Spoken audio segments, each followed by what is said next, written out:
for joining the Syndicate Network and your host, Skywalker the Jedi. Skywalker the Jedi.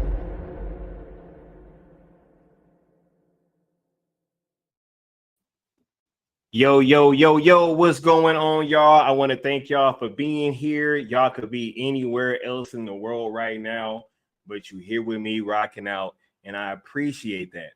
Much love to the Syndicate Network and all of its colleagues. You dig?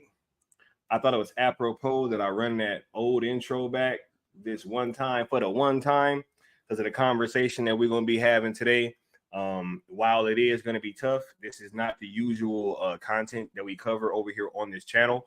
But just like other things that have kind of happened, there was no way that I could feel comfortable being on YouTube and just having conversations with you guys, and for me to have the experience that I have in the Army and with the training that I've had and with the extensive training is that I've had. I just feel I feel kind of qualified to have this conversation, and I am going to have some help. But I just want to thank y'all for being here and for showing up for this stream. That's not usually what we talk about, but we got to dig in. I ain't about to jump into too much of this stuff because I don't want to get kind of cross-pollinated here, but make sure that y'all liking the content, sharing it out, subscribing. We are on the road to 2K. You know what I'm saying? It would do us a great gesture if you guys like the content, share it out, subscribe it, hit that notification bell, because YouTube be acting funny. I already know that they didn't send out a whole bunch of the notifications because I already called somebody and got clarification that they didn't send out no notifications. So like, when you guys hit that bell, we have a much bigger chance of reaching more people, and especially doing conversations like this, it is very necessary. Shout out to the 43 people in here across both platforms. You dig? And we just about to get right on to it, man, because ain't even too much more to bounce around, right? I'm about to bring the homie up here, Apex Leon. You dig? What's going on, bro? How are you feeling today? And first off, thank you for being here. But let the people know just how you feeling, bro, before we jump into this conversation. Yo, everything's dope. Everything's good, man. This is definitely a necessary conversation to kind of not even just piggyback off the conversations we were having on my channel, but just in general. Just in general, bro, right? You know, a lot of the narratives floating out around there, a lot of interesting activity. It's a good time to extrapolate. Yeah, it is. You know, and we're gonna get to it. And I want to take this time to shout out everybody in the chat. Much love, a Curly Ray. Much love, Sin Havoc 5150. You dig? We got Darth Plato in the building. We got Bat Dan's thoughts in the building, saying he ready for an interesting show. Then he followed it up with politics is a dirty business. You know what I mean? It is, bro. It is. But we're gonna break it all down to its like in minute detail for sure. That Terrace House guy, what's going on? Terrace House guy. Shout out to all the doolies in the chat. We got Brogu over here. What's going on, Brogu? All right, he said the Syndicate Network is taking over. Shout out to the Cool Table. Hey, you want to kind of speak on that, bro? It's like being is the person that kind of coined that phrase, and then us just really being in a space now where we're just really talking about a whole bunch of different stuff, bro. And I think that we've been showing our versatility recently, but can you kind of speak on that? Yeah. Shout out to the Cool Table. Nah. So that name is pretty deep for me because it was basically christened. You know, I came up with the name, the phrasing, et cetera, et cetera, et cetera. Not that I invented the damn word or the phrase, but you get what I'm saying. I made it a household name for us all because of Mikey's legacy. Mikey pretty much, in a way, knighted me in a way of utilizing that word. So it always started off with, you know, like a three-headed entity that kind of existed throughout the fandom, and everybody just showing love. And, you know, now it's become one entity in a way that's helping along other colleagues. So just to break it down, the foundation is Mikey Sutton. Point blank. That's the foundation. He was in love with that name when I gave it to him. We used to DM about it back and forth. Yeah. I was in the group chat when you said it, and I had multiple conversations about how much he loved that name. So that's absolutely. Yes. Yeah. He wanted to use it for the villain group that he was establishing in his Mikey verse. I thought that was pretty cool. I was like, wow. I came up with it as kind of a blanket phrase to signal to the fandom, like, this is who we are, because it was always like acronyms. And so the foundation should always be Mikey, because he was always encouraging us to be creative and keep doing what we're doing now. And above that foundation are the pillars. That's you. That's me. It's Necron. That's Austin. You know. And then above that pillar is the roof of the Syndicate network. Above those pillars is the Syndicate network roof, you know. And inside that monument, that's the colleagues. You know what I mean? We're here to house and basically protect creativity, free thought. You know, that's what the Syndicate network represents. So, yeah. That's why we're here having these conversations, bro. Oh, and shout out to Charles Austin too. I want to highlight him. That's another fellow veteran. Let me know if you want to come on the stream, bro, and I'll shoot you a link. You know what I mean? Definitely. Because we're gonna be talking about some military stuff, and so yeah, if you want to come up here, you are more than welcome to, Brody. But we are about to start unpacking this conversation, and I want to kind of start with this, right? Because the point of this stream is not to get anybody to vote for anybody. I personally do not care who anybody votes for. That is none of my business. I feel that everybody is able to vote for whoever they want to vote for.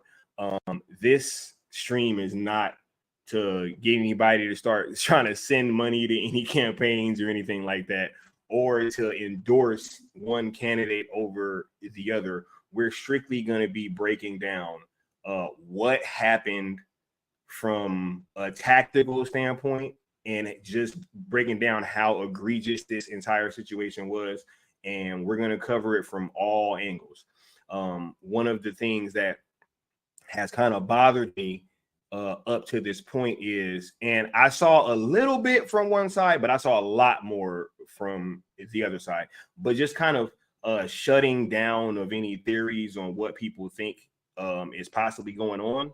And so what we want to do here is we're going to break this down, covering whether, because the $1 million question is, Leon, was this thing staged, right? That seems to be the $1 million question.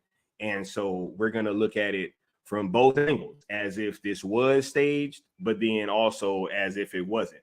So I think that everybody should be able to go along for this ride. You know what I'm saying? And we're going to, like, I have quite a bit of this is the most comprehensive stream we will probably ever do or have done to this point on this platform. I did a lot of digging to be able to have this conversation in good faith, and because as you guys know, I'm not gonna want to just bring you guys some bullshit, right? Nah, we're gonna have a real conversation, and we're gonna cover this from all angles. So did you want to kind of speak on that, Leon? First, it's just like how we're gonna go about having this conversation before we kind of get to the nitty gritty of it. Yeah. You know, at the end of the day, we're just trying to have an unbiased conversation about this and look at everything from all angles. You know, this isn't about a particular agenda or any of us trying to get you to like convince you of anything in regards to who to like, who to not like. It's just if there's different angles, they all need to be observed as about as much as possible per hour per view, you know? So everybody should just kind of walk into this conversation with an open mind and about as much of a critical thinking cap that you can place upon your brain. That's all we'll Just ask. like we usually do. I don't think we're asking any of our viewers to do anything that they haven't already been doing this entire time, right? Excellent addition to what I just said.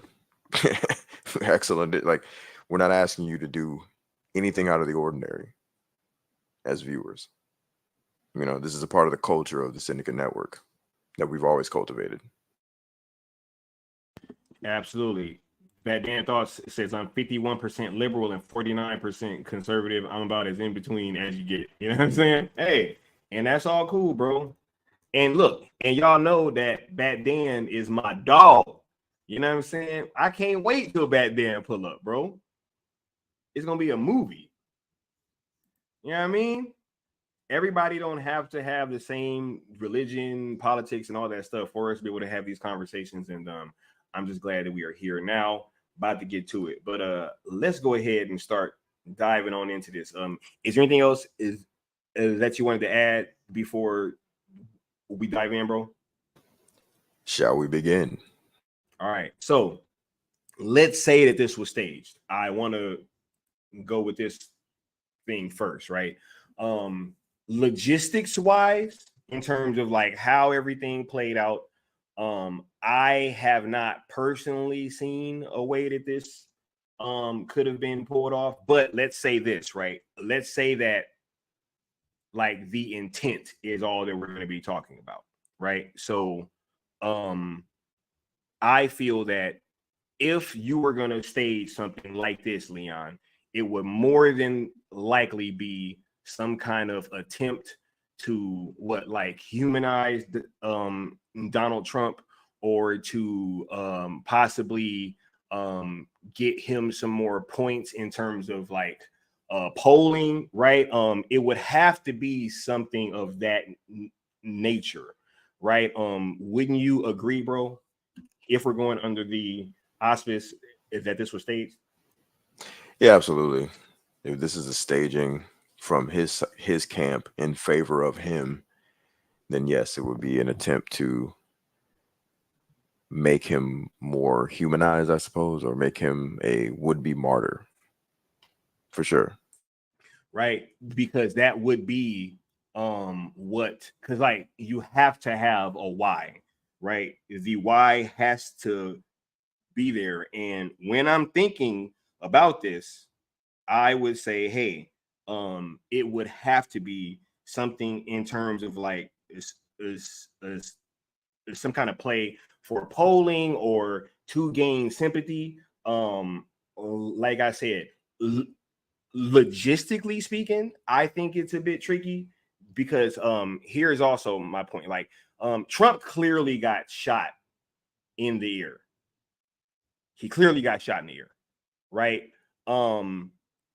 Now, if we are going to say that this was done purposefully, I would say that Trump would have to be the bravest motherfucker I've ever heard of, because you're not about to shoot me through my goddamn ear, Leon. Yo, like, I don't care what you say. Ain't no, hey, it could be Hawkeye, Legolas, Deadshot, fucking the Green Arrow, bro. You know what I'm saying? But like, if that Facts. was the case, bro, that it was like, yo, we gonna do this, and this is the play, and I need you to turn your head right here, and I'm gonna pop you through your ear. that's some cojones, bro. Like I can't even front. But because like, wouldn't you say that would have to be part of it, Leon? Like he would have to agreed to get shot in the ear. We have some new footage that's pretty conclusive that he got shot. So there something went off. You know, and it definitely went through the ear. So what do you say to that when we're talking about how this would have been pulled off and whether my theory is correct that he would have had to have agreed to get shot in the ear, which is dangerously close to his face? Yeah, because it's either we can go under the assumption of a bullet or shrapnel. Either way, that's a pretty intense thing to subject yourself to, just to hold a staging. You know, we also have to take into consideration the aftermath of the shooting, because he was missed and others were hit and people died. So if we're assuming this is staged, then we're assuming that the people that died were actors. So if that's the case, then I don't know. Are we going into Sandy Hook territory where someone could sue for slander? Because there's already a precedent set for that. And we already have families saying that there was loss of life. I forget the guy's name, but he was talking about his wife and her side of the family, how the bullet missed dude and hit someone in his family, or someone in his wife's family, I should say. So yeah, I don't know. Yeah, there was one fatality and 2 more people in critical condition. Welcome Charles Austin to the platform. A salute to you, bro. Got another veteran up here. Glad that you could be joining in the conversation, bro. And what's your first thoughts on this entire situation? First off, man, shout out to Leon. What up, brother? How you doing, man? Doing well. How about you, bro? I'm chilling, brother. I'm chilling. Yes, So, sir. Okay. There is a lot of inconsistencies in all of it. And what makes it bad is the information that's coming out of the Trump camp, or should I say lack thereof. There is now I believe he got shot. I believed he got shot even before that video came out today showing whatever the shrapnel or whatever it was that had pierced his ear. So I believed it when they showed the pictures of the bleachers of the dude and the guy that he was protecting his family and stuff, and they showed the bleachers and the blood. I was like, yeah, he got tagged for real. See, here's the thing though. So let's take this back to 2016. Okay. Trump's team has got a database, okay, of what they call loyal GOP voters. Homie's dad was in that database. Coincidence? Could be. But I am a firm believer of the universe tends to unfold as it should. Yeah. So there's a reason why homie was in there. Okay. And it isn't just a coincidence that his son ended up being the end game in an otherwise botched assassination attempt. That's just weird. I'm not saying that it couldn't be possible, but it is just weird that they had tags on people like that since 2016, as though they were preparing for something. It was like Trump has people that are smarter than him, okay, that surround him. You got dummies, obviously, but you also got people that are extremely competent around him. So it's just odd that they had tabs on his dad all the way from back then, almost 10 years ago, leading all the way up to now. And suddenly his son is gone. His son is dead. Mm-hmm. You know what I'm saying? Now, keeping that in mind, but he also had information on Biden. He also had information on Merrick Garland, and I'm talking about the kid, the dude, what they found on his phone. He had information on Trump. He had information on Biden. He had information on Merrick Garland, their movements, what time their rallies were going to be, or where they're going to be holding conventions. He had all this is all stuff that's out there right now. So you can easily say that he was just deranged. He was tired of it all. And he just said, you know what? F it. They're all gonna die, and I'm just gonna make sure somebody dies. Just so happens that Trump was the first man up to the podium, as it were. You know what I mean? So, this rally sounds cool. He's close to me. It's the easiest. I can probably get to him first. It could be that, for all I know. You know what I mean? So Yeah, that's where I am with it, bro. I'm just like, it could be absolutely. anything, man, because they're not. See, back then, when I was 8 years old when Reagan got shot. Okay, now obviously that wasn't really politically motivated on Hinckley's part, but it was a politically motivated issue because it involved the president. But so I was 8 years old when that happened. I watched the Secret Service literally face plant this man into the ground. Reagan was on screen. You heard the gunshot. Suddenly, he disappeared into a sea of Secret Service agents. They were Absolutely. on top of this dude like they were trying to tackle him like he's got the football. You dig? And dude standing up with the guns raised, looking around, ready to just engage any other threat that comes along.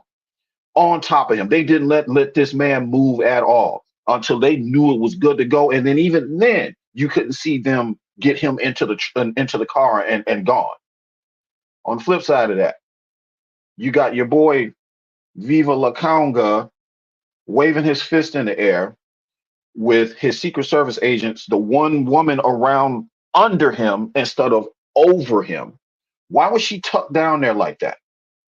Why Oh, were the I got a lot of Secret Service stuff right? coming Why up. were the two got? Why were the two other Secret Service agents not protecting this man's center mass and his head when he popped back up? Why? Why did they do that? Why did it take 20 minutes for this cop to finally see what was going on, fall down for because the gun was pointed at him, and finally make the call that somebody was on the roof with a gun? Why did they have a line of sight directly toward the president? Why was that the only security envelope not protected? Why? Because there should have been full Secret Service agents up there on that spot in full battle rattle, homie. I'm talking head to toe, sniper rifles and everything on that same roof, covering it. There should have Absolutely. been, yeah, Actually, is the that was on top of the local police headquarters. So it's yeah, even more egregious because exactly. it was When the in a building president, full of police officers. yeah, when a president or an ex-president comes to town, when I'll give you a good example. When Biden, not when Biden, when Obama, he went to some chicken fried place to get something to eat, one of his favorite joints. They had a security cordon that was miles, dude. Absolutely. Okay, Absolutely. miles out. Yeah, Scott touched So upon that on my last stream. Absolutely. Yep. exactly. See now, Secret Service, they run that show. Local law enforcement, they're the help when it comes to stuff like that. Absolutely. Local law enforcement don't run shit. When they come to town, they're like, you do Secret what we Service, tell you to do. the Secret Service has jurisdiction over the FBI, over the CIA, All of it. over They the got it Army, over all. all that stuff. So They got absolutely. it all. Yep, they got it all. We will call you when we need you. That's basically the way it is. In the meantime, we are the ones that are going to set up this security envelope on the outside and in the inside. Why didn't they set that security envelope up on the outside? Why didn't they do that, right? Great question. So that's where I Right. am. Why? I just Absolutely. need to know why.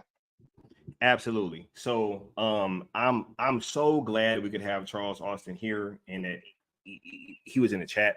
This type of discussion is what is very much needed, right? And I had those same questions. I had a lot of those same questions, Charles Austin. I think that based upon what you were just saying, you and I kind of ended up on two different sides of it. But I'm going to explain that now. And with there being so many questions in terms of like how the Secret Service behaved, you literally had Secret Service officers hiding behind Trump. That literally happened. Hold on, I'm gonna get to that right now. Right, you literally had Secret Service officers hiding behind Trump. And when you looked into the background of why I think that this Secret Service detail was placed onto Donald Trump, that's where this gets a little bit spooky for me, because recently, or I can recall as early as late last year, Donald Trump had been asking for increased Secret Service detail, to which he had been denied several times. RFK had been requesting Secret Service and had been denied several times. Firmly denied, yeah. Firmly. So when you have this situation that comes along and you have all of these discrepancies, right? To me, I can't, because like, one, I don't think that I'm saying that, because I don't think Trump is like way braver than me. I don't think that this dude was gonna stand in the middle of fire purposefully and allow somebody to shoot, because I also don't think that it was shrapnel either. There's a circular hole in his ear. You can see it right there. At first, there's a picture.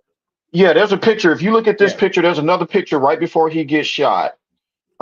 There is a picture, not the one with the hole, like the bullet going through his ear and everything, but there is a picture that's the photographer shot the picture up this way, so you can just see the blue sky, right?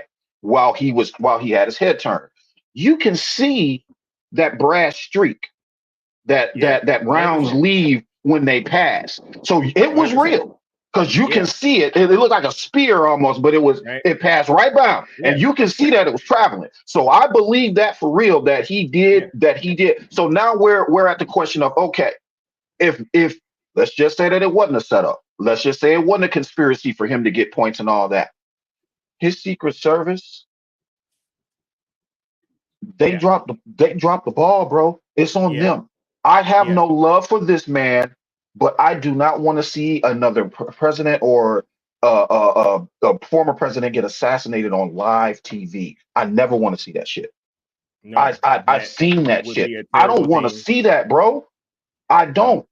That'd have been a terrible thing, and I think that the state of this country would be much, much differently right now if we had the unfortunate happen and we would have lost Trump.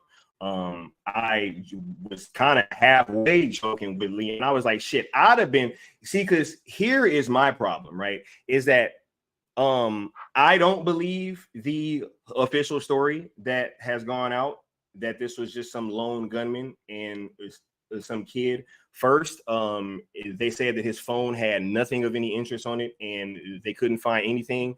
Then all of a sudden there's like, hey, he was tracking with Rudy Giuliani and all these different politicians and stuff like that, right? And also, not only was, because Leon and I actually spoke to somebody that lives close to where this happened at, and one of the things that they shared with both of us was that is one of the most conservative parts in the entire state. So his father being on a loyal GOP voter list wasn't that shocking for me.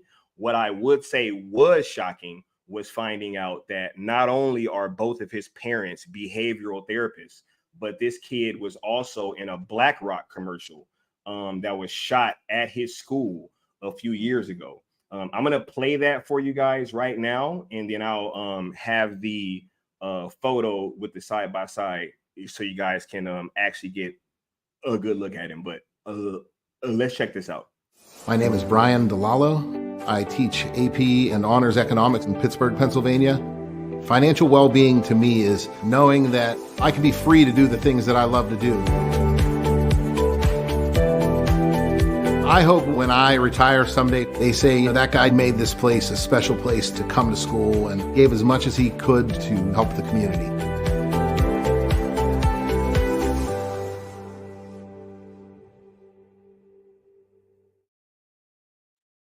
Right. So here is a shot of this kid in that commercial, right, which was very startling for me because Leon, can you kind of touch on this? And this is one of the reasons why I kind of started going down this rabbit hole, because if you think about BlackRock, bro, that says a lot, right? This company has been involved with so many things that have been going on in this country behind the scenes, including being one of the biggest pushers of a whole bunch of this DEI stuff that's been going on.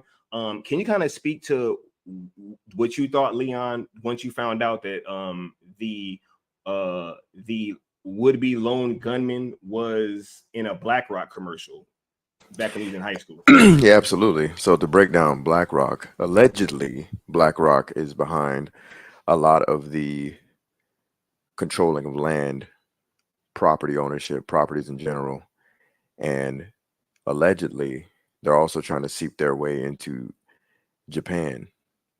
And one of the weirdest things I'm about to say is they're also allegedly trying to seep their way into Japanese anime, because that's one of the few forms of entertainment that still allows for artistic freedom and artistic free thought. Whereas in the United States, we see that a lot of this stuff has been taken over in large franchises, right? And if you go trace the money, you'll see that BlackRock funds a lot, if not all, of the things that are occurring now. They're kind of like the foundation of a lot of financial backing when it comes to, let's say, for example, like Skywalker mentioned, the DEI narrative and the DEI push. For those that don't know what DEI is, essentially it's the wiping away of, you know, the traditional ways of creating media and creating content and creating entertainment. For example, utilizing the hero's traditional journey. ways of hiring. I mean, it's just all over the place. It's all over. Yeah, exactly. It goes from that to hiring. It goes from hiring to everything, up and down. But just speaking to this particular audience, when it comes to entertainment, it's the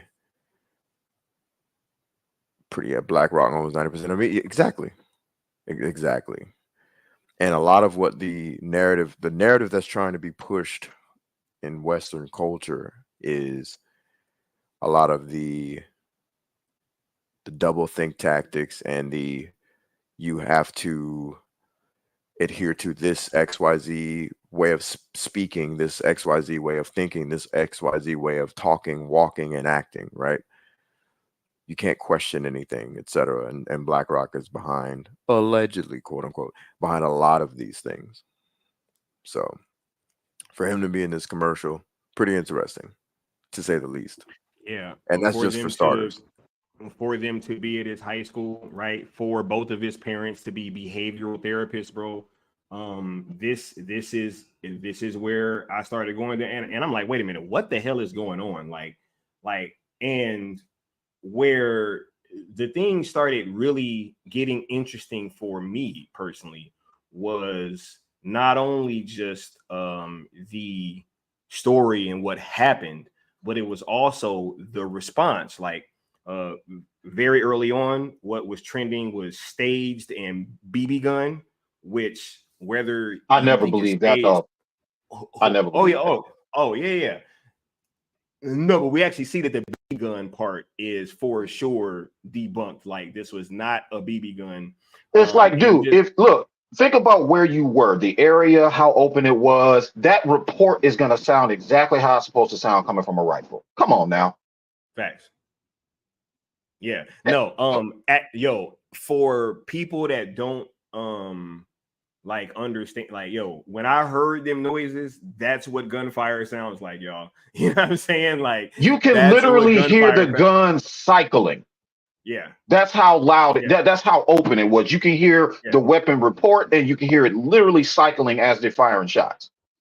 Yeah. Absolutely. Right. So when I started looking into this situation and the whole DEI aspect, obviously because BlackRock is involved. The wait, hold on, I don't want to get her name wrong. Is it Whitney? No, Kimberly Cheadle, right? Who is the head of the Secret Service. She has made it a big push as well to increase.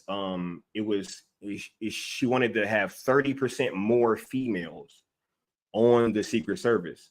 When you look at who is on Biden's detail versus who was on Trump's detail, the difference is like crazy. Biden tends to roam around with, several guys that are probably above 6'2", 6'3", solid dudes. And yet we have several female Secret Service agents that can't even protect Trump. You have one that I just showed you was hiding behind him. Now, it is her job to give her life in order to protect the president. You can clearly see that this woman is hiding behind everybody, right?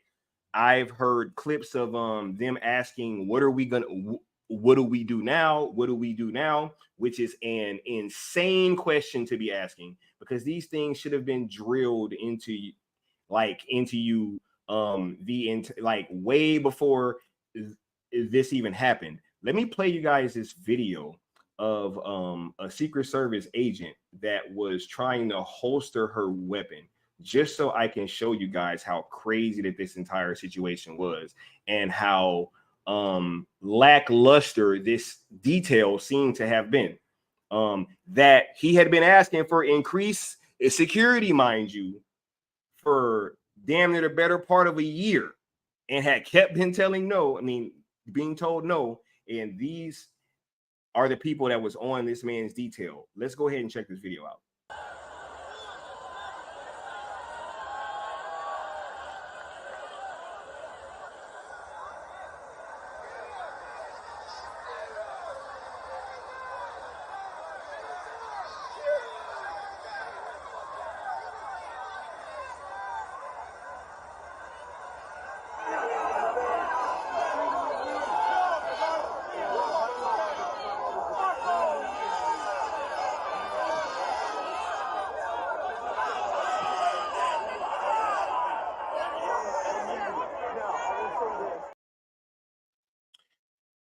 And now, Charles Austin, you had said earlier one of the differences in how you saw the Secret Service react when Reagan got shot at, right? I don't even think that they would have physically been like Donald Trump is not a small guy. Like, I don't even know if they would have physically been able to move him the way that they should have been, bro. So like, Can I be the one to say whole thing is strange. Can I be the one to say it? No disrespect to the women that serve in dangerous occupations like that. I served with women before. I've served side by side with women as well that can handle the long gun. I'm not saying that, but that's weird, bro. Sweetheart, you signed up for that job. This is not let me get my nails done. A former president almost got his head blown off. That's your job. Your job is not to hold him by his waist and kneel in front of, and down like this. You're supposed to be on top of that man. You know what I'm saying? You're supposed to be on top of him. We're not supposed to be able to see him as you guys are shuffling him out of there. All right. So now, who is responsible for making sure that former President Trump had the protection that he needs? Where do those pool of agents come from? Who does the hiring? Where does it come from in relation to what it has to do with how Trump is running that part of it? Where does that come from? So Secret Service agents, where does that come from? Who's responsible for getting him what he needs? Yeah, that is not a Trump call. That is a presidential call. That's why he had been asking for the increased security and hadn't been receiving it. I'm pretty sure that if it was up to him, he would have just done it. Now, do you see what's going on? Do you see what's happening here? So I need everybody to get more educated and get more sound and read what all of this is about. 1984 is a good book to start with. Okay. They're trying to push us. We're being pushed in on both sides, and people are not realizing that. Okay. People are not realizing that we're being pushed in on both sides because that's how it's done. Yeah, one side may want more freedom than the other side may want. One side may want to stifle freedom, but it all leads to the same dangerous place. Okay. And all of this is just the timing at which all of this is happening is the weirdest part to me of all. We are 3 months out, 4 months out. The timing of this now, and I'm talking about everything. I'm not talking about just Trump getting shot at. I'm talking about everything. Why is all of this happening right now? Yeah. I would say that I'll give my thoughts in 1 second.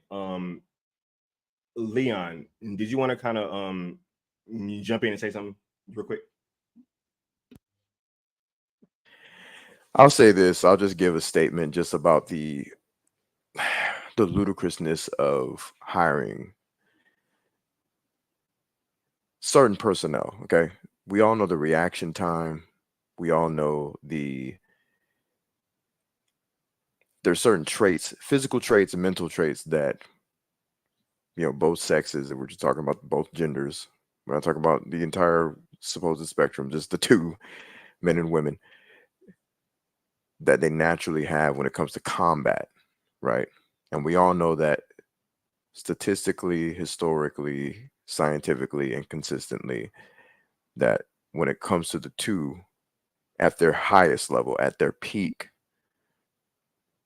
men cook every time. So why would you have a detail that has the lesser of the two when it comes to combat ready situations? That's the only statement that that's the only question that I'll lay before the audience.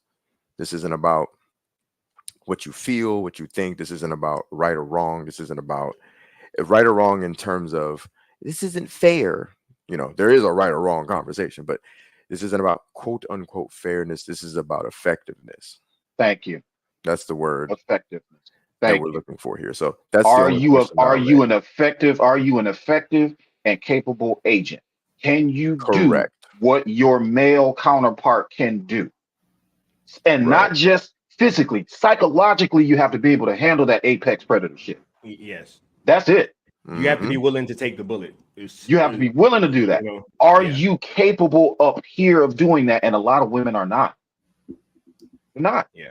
I'm not. Yeah, look. What I want to say is this, because I said that I wasn't going to jump too far into the politics thing, but I do have to kind of say this.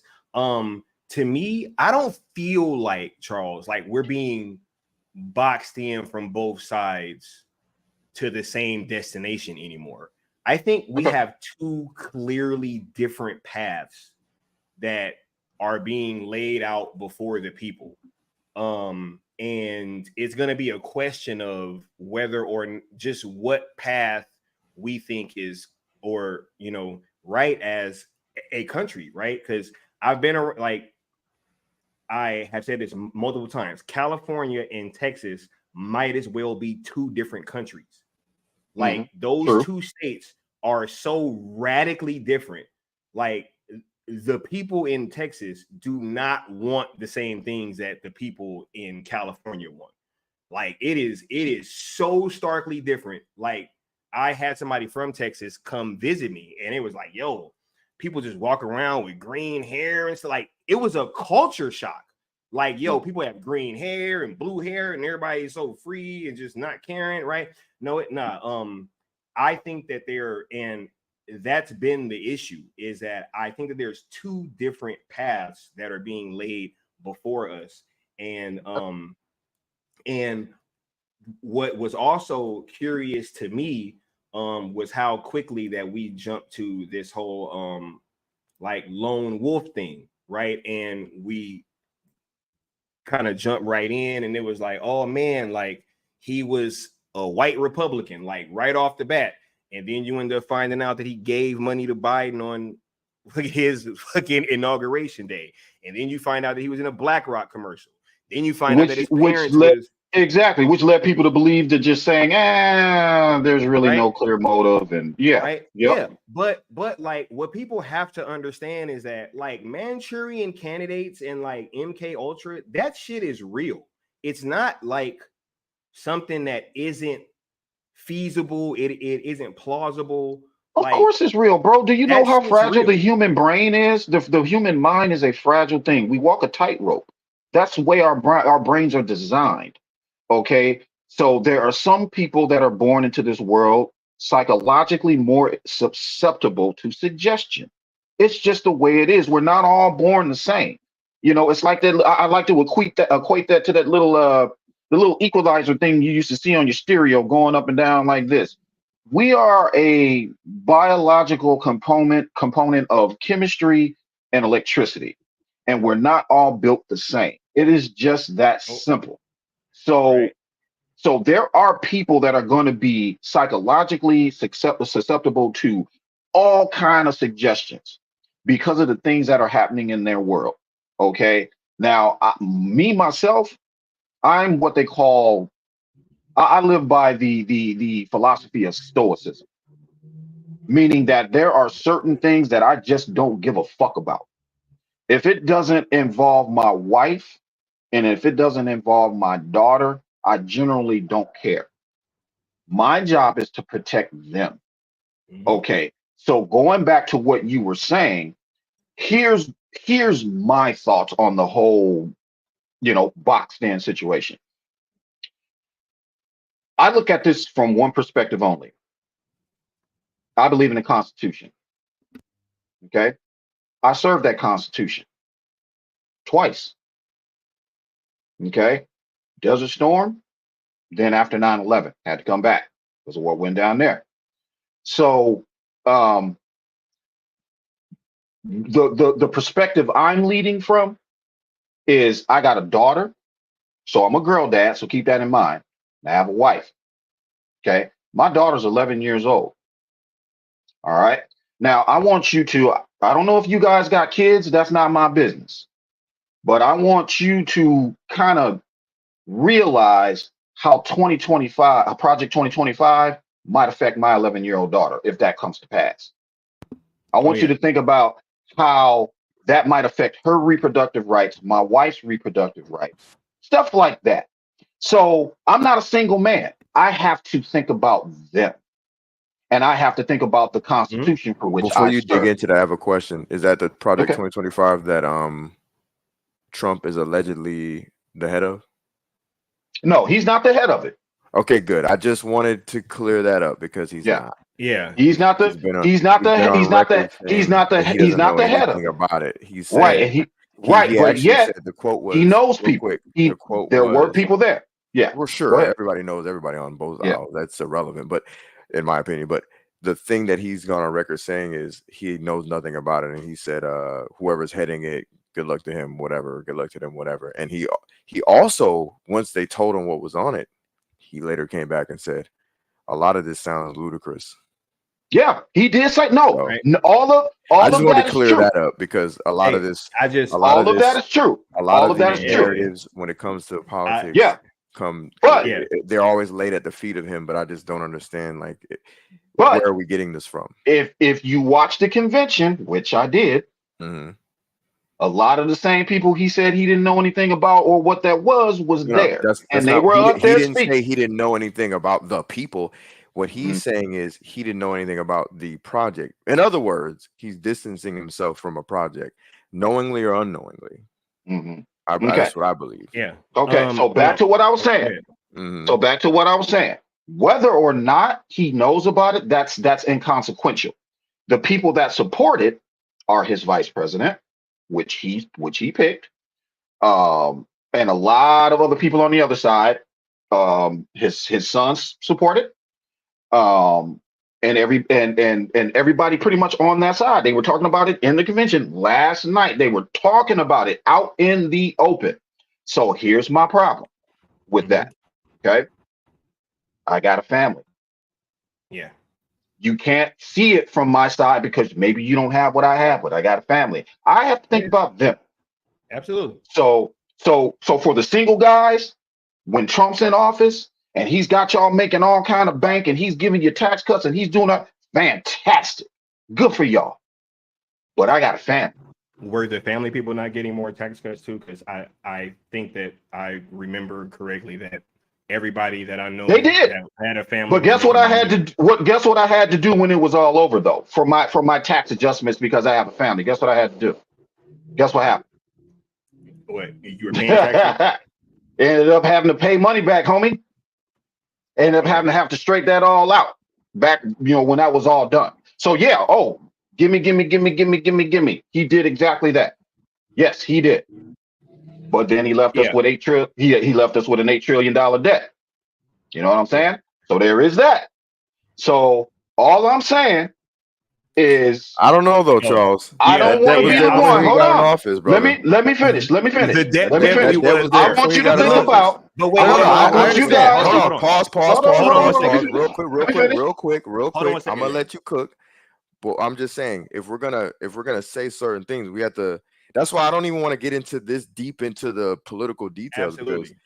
We're talking about certain topics like Lone Wolf, right? Let's stick to that. Number one. Number two, Project 2025. like that. That's not on him. He didn't create $1 trillion debt. You get what I'm saying? Like, he's a 4-year guy, just like prior peers before him, right? And if you're lucky enough, you get to re-up, right? So I wouldn't keep this in mind that every 4 years, the economy is 4 years behind. I want you to keep that in mind, Leon. For every president that comes in, the economy is 4 years behind. It's not 4 years caught up. Just keep that in mind. It's not caught up. Okay. Yeah. So I'll explain. So you're strengthening my point. Is what right. Let me say this. So what I'm saying is, when Obama came in, he got that from Bush. Terrible. Sure. When Trump came in, he got those positive numbers from Obama. When Biden came in, he got those numbers from Trump, which is why everybody's complaining right now. So that's what I'm trying to say. It's never the numbers that old boy that's in office now got. They weren't bad numbers. They weren't bad numbers. But look, anyway, the point I'm making. Hold on. The point I'm making. The point I'm making is this: in the 1930s, Germany said the same fucking shit. Yes, we like what he's talking about. I'm just pointing that out. And when they found out that he wasn't what they said he was, we had to go and rescue them. That's all I'm saying. So if Trump turns out to get elected and be exactly what Hitler was, there ain't gonna be nobody to come save us, bro. Hey, we on our own. I love it. Okay. We on our own. Because all our allies gonna be like, I'm gonna mute everybody in 1 second because I've been trying to get this out for a little bit. Go for it. About the Project 2025 thing, I find this to be extremely interesting, right? Because I keep hearing about all of this stuff that Project 2025 is going to do. And for what I've been able to dig, and we ain't even through half of the stuff yet, it ain't been no quote rocket piece Trump with Project 2025. But let's ask another question. Okay. Right now, if we look at inflation, cost of living, gas, interest rates, homelessness, suicide rates, whatever you name it, I think we should kind of be worried about Project 2024. Like, I'm way more worried about the shit that's impacting me right now, like actually impacting me, right? All this about reproductive rights, all that happened was that it got kicked back to the states, which should be the case. People in California and people in Texas are not going to want the same things and shouldn't be held to the same standards. California just passed a law that said that schools cannot even warn the parents about their child transitioning. Can't even have those conversations, right? People in other states is not gonna want that kind of shit. You just made my point, Scott. No, but hold on. But I think that what is being lost here is the fucking devastating nature in which we are living right now. And we're talking about some theoretical shit. We're gonna move forward because I do want to get back on topic, but like the Project 2025 thing has just been very, very interesting to me because I can't seem to link him to it. Actually, some of the things on his platform that are part of his platform and been part of his platform go against what is in that project. Oh no, he's not part. Oh no, that's what I'm saying. I believe everything that Trump is saying when it comes to him not being a part of that. And no, I believe that. All I'm saying is that he has worked with people in his administration that he knows that are a part of Project 2025. I'm not saying he is, and I'm not saying he knows, and I'm not saying he's agreeing with it. I believe when he says that, but there still is that. So that's all. I'm just trying to stay on what happened. So real quick, Saturday, before you move on, I have a question with that. No, what fear do you have of that? He has people that he knows that he's worked with that's over there. What fear is that? Well, what fear do you have of those? Him knowing those people, does that have to do with anything? If he has nothing to do with that, no. That's got nothing to. That's not what I'm saying, Leon. I'm not talking about him. I am talking about them. Listen. Donald Trump. The point of me asking Donald Trump can get elected. Donald Trump can get elected, right? They just need him to get elected. This is the point I'm trying to make. It ain't about Trump. Because he is on the Republican ticket, Leon. Think about what I'm saying. Even if he says, I have nothing to do. Just say it though. Say what you're saying, because I'm you're losing me. I'm trying to find the link. That's where I'm going. If he gets elected and he's like, I'm not with Project 2025, then what? Then cool. That's what I'm saying. But he's saying it now. But that's what I'm saying. Let's just say he get elected, right? Let's just say I'm not part of 2025. I don't have anything to do with that. Okay. Yeah, the Heritage Foundation. Yeah. So whatever that dude's name, Kevin or whoever. So this came from a think tank. Think tank. Yeah. Okay. Now. Yeah. So he has nothing to. So he's saying he has nothing to do with the 900-page brief. That's perfectly okay. I'm distancing myself from Project 2025, but J.D. Vance, his vice president, does. So here's what you need to know: if Trump passes, for some God, he gets elected, but he passes away from old age or whatever the case may be, guess who's going to step up to the plate? Good old J.D. Vance. Good old J.D. Vance, who believes that women should stay in abusive relationships. Good old J.D. Vance, who believes that no matter what, because of the kids, let that man beat on you. You just stay in a relationship. I see the link now. All right. I just needed the link. That's all. Okay. Yeah. Okay. I'm just saying that was the link. I get what you're saying. Yep, that was the link. Yeah. You kind of lost me with the whole. Wait, what? Right. Trump. Yeah. In other words, Trump may be distancing himself from it, but the rest of his crew ain't. That's what I'm saying. What I would say is this: we live in a world where hypotheticals are real and hypotheticals are out there. So hypothetically, he could have been shot the other day, and we'd have the dude that's in the office now running the country into the ground, still there. So hypothetically, you know what I'm saying? Like hypotheticals are out there, right? But I get what you're saying. I just need to know that link. Yeah. I got you. I got you for sure. So if none of it turns out to be true, I'm good. I'm happy with that. Okay. But like I said, I have people I need to protect. If I didn't have anybody to protect, I probably wouldn't give a shit and move to Morocco somewhere. But I got people to protect. So if none of that turns out to be the real deal in 2025, good. I'm cool. But if they talking about rolling back a bunch of rights and doing this and doing that, and it starts to impact my family, that's something else, bro. That's all I'm saying. I'll say this, right? I think that this seems to be a case of whatever you put in what priority is however you rank these things personally, right? Me personally, I feel that the impending sense of like how one avenue of this two-way street that we've been talking about has been seemingly okay with inching us closer and closer to World War III, doing things that are particularly like not liked around the world while trying to gaslight the American people that we're doing good things. So there are multiple things that are going on right now, and however you rank your priority of like things that you care about is however you're going to rank it, right? But I did want to kind of move on, because one of the things that was so funny to me is that, you know, there seemed to be this quick reaction to say that there was a lone wolf, right? We get the same old story that we usually get.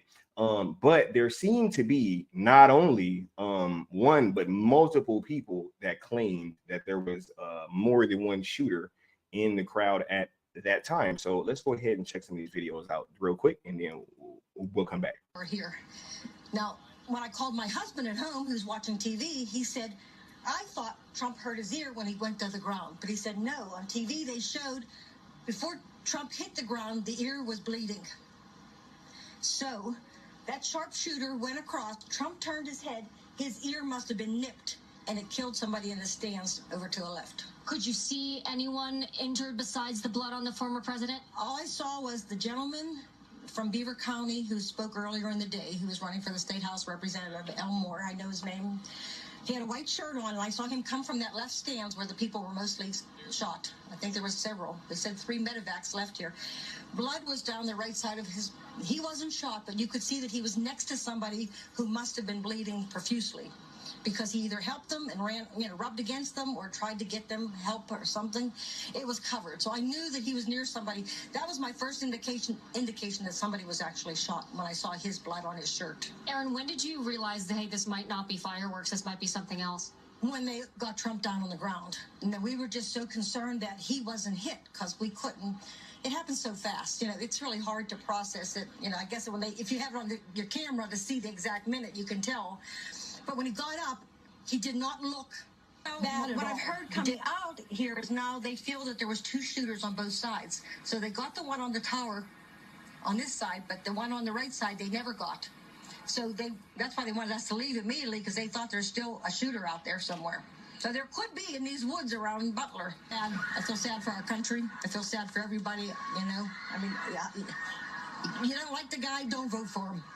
Don't kill him. We love the guy. We're going to vote for him. I mean, what is up with his violence? I mean, it's just terrible.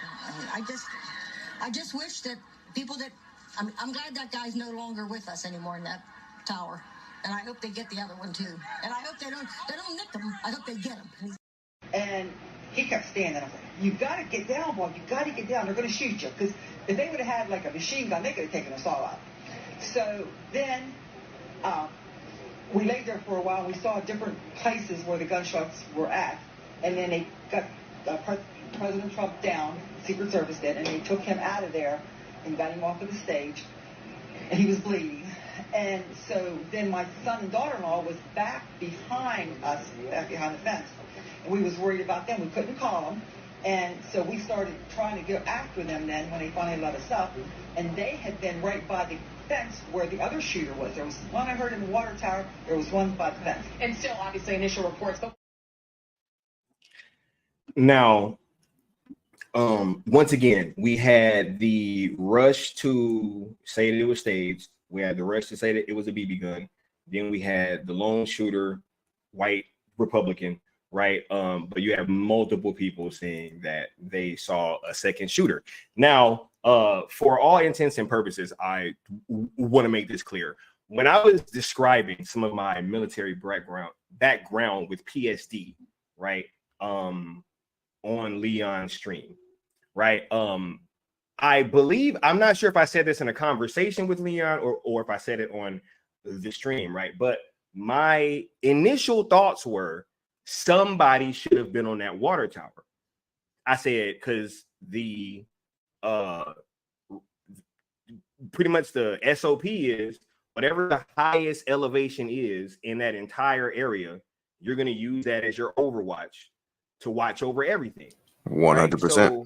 So the fact that there was not somebody on that water tower seemed very, very strange to me from the very beginning.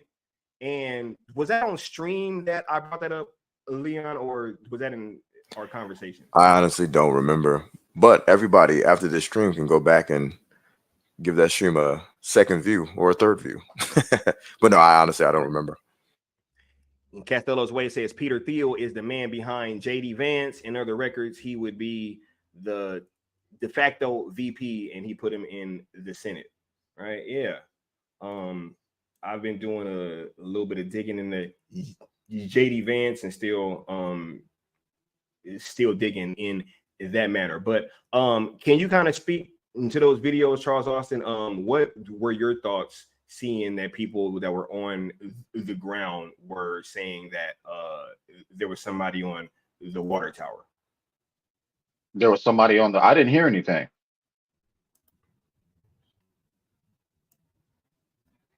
You didn't hear them say that? Did you need me to? No, I didn't. I didn't hear any of the audio. Yeah, I didn't hear any of the audio. Oh, wait! I heard it. Did you hear that, Leon? Yeah, you talking about the audio just now? Yeah. Yeah, I didn't hear any of it. I didn't hear any audio. That's weird. Okay, I'll play it again, and then we'll see if it works this time. We're here now. When I called my husband at home, who's watching TV, he said, "I thought Trump heard."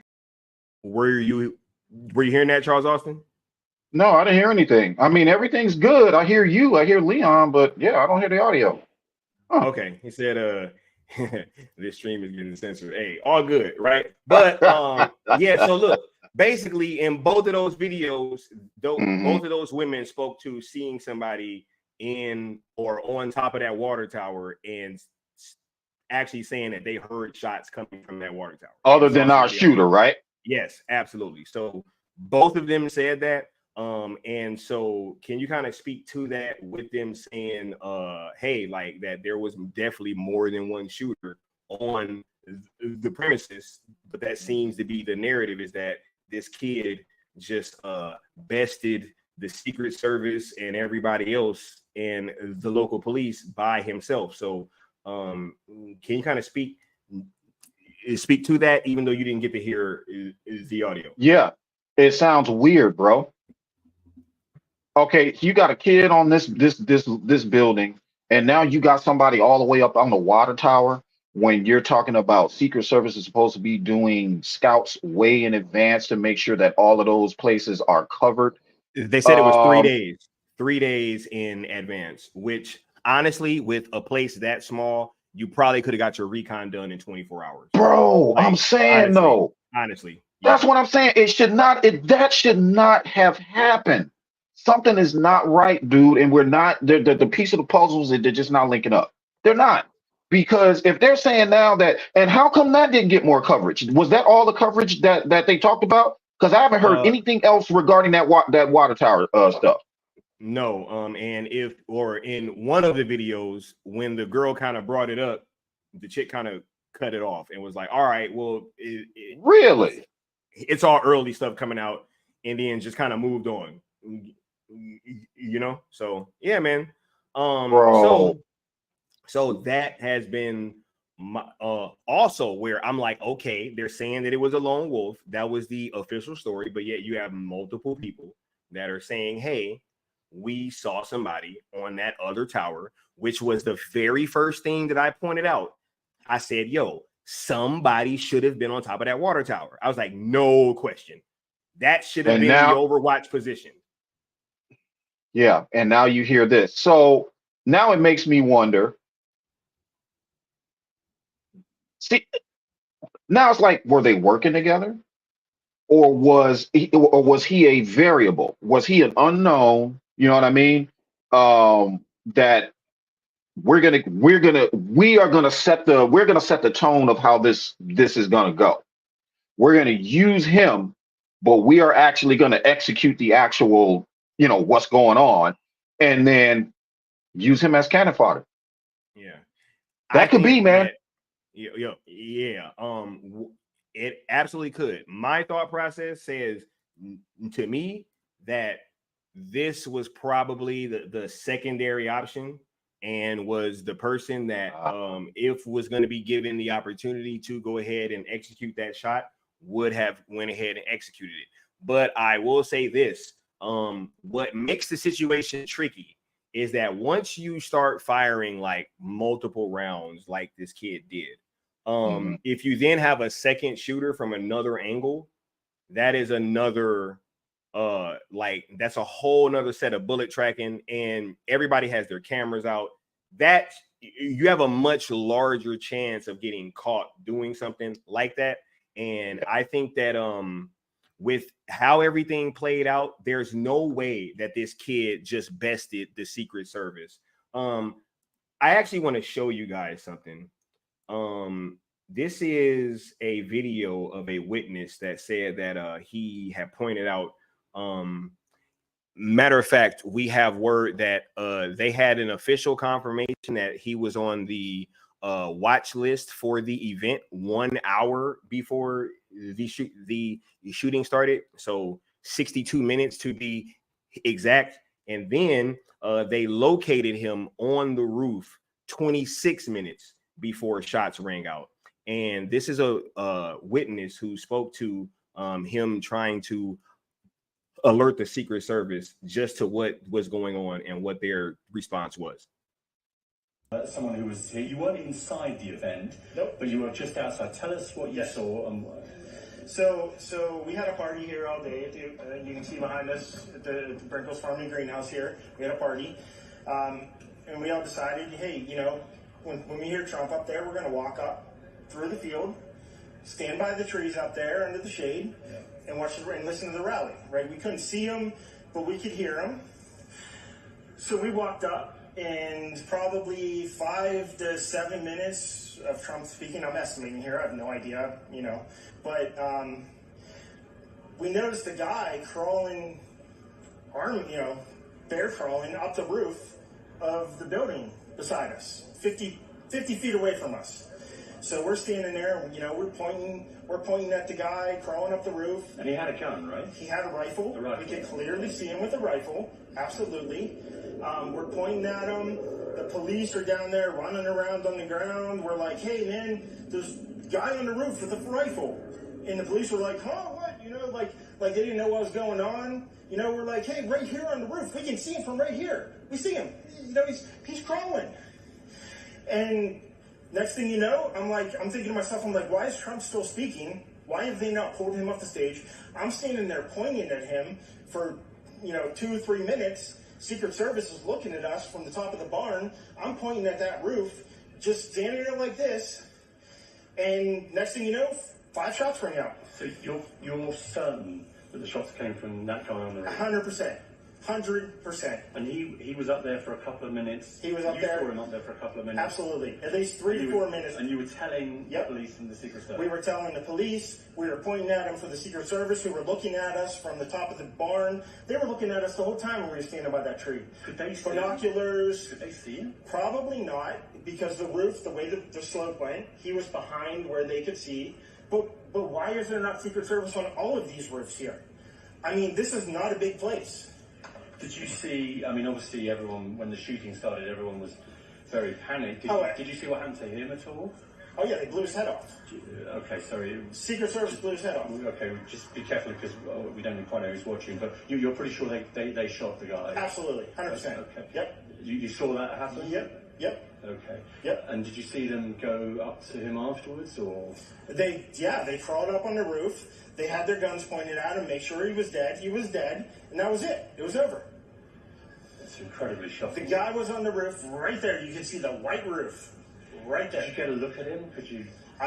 No, other than he was in muted colors, tan type clothing. We saw the rifle flinging around as he was trying to crawl. We saw the rifle, 100%. Do you know about guns? Do you know what kind of weapon it was? Oh, I absolutely know about guns, for sure. No, it was a rifle of some sort. I wouldn't know, I wasn't close enough to read the label on it, Sure. But it was a rifle of some sort. Yeah. Absolutely. So what do you? How do you process what you've just seen? I don't know what to say, man. All I'll tell you is, you know, if I walked up close to there with anything that Secret Service considered a problem, I wouldn't be standing here talking to you right now.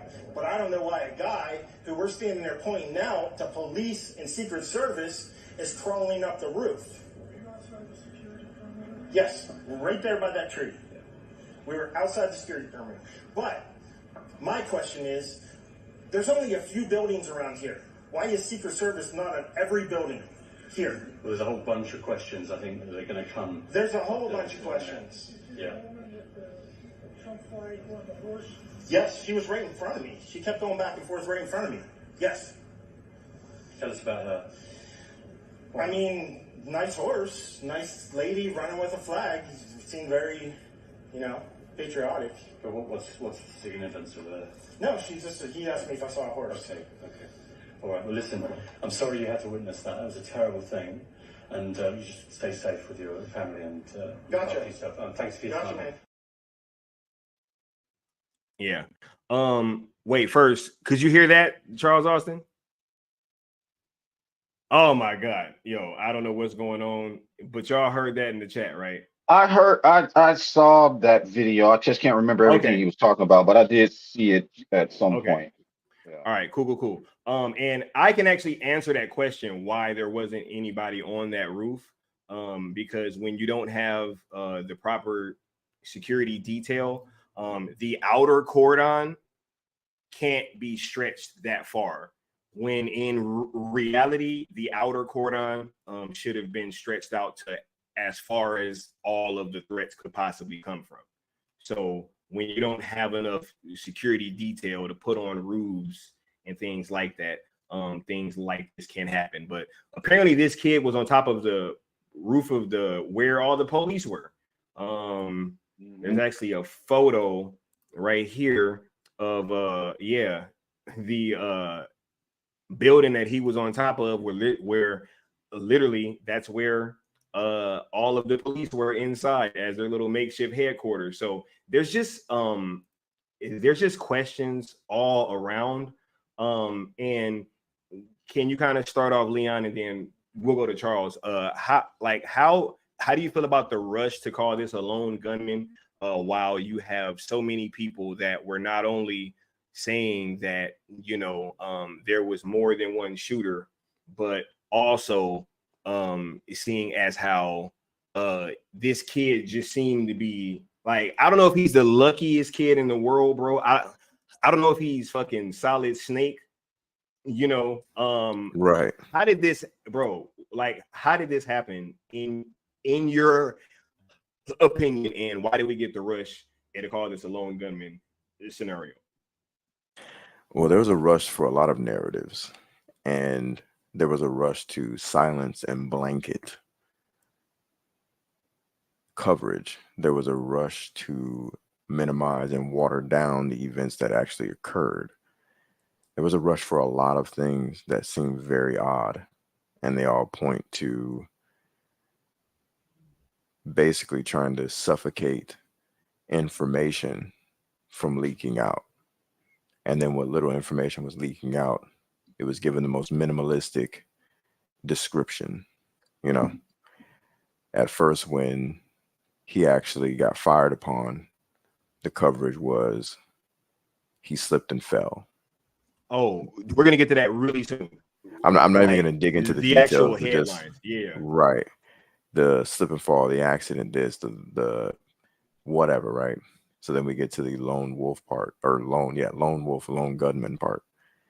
And there were several witnesses there. Anybody with any half a degree in journalism could have picked up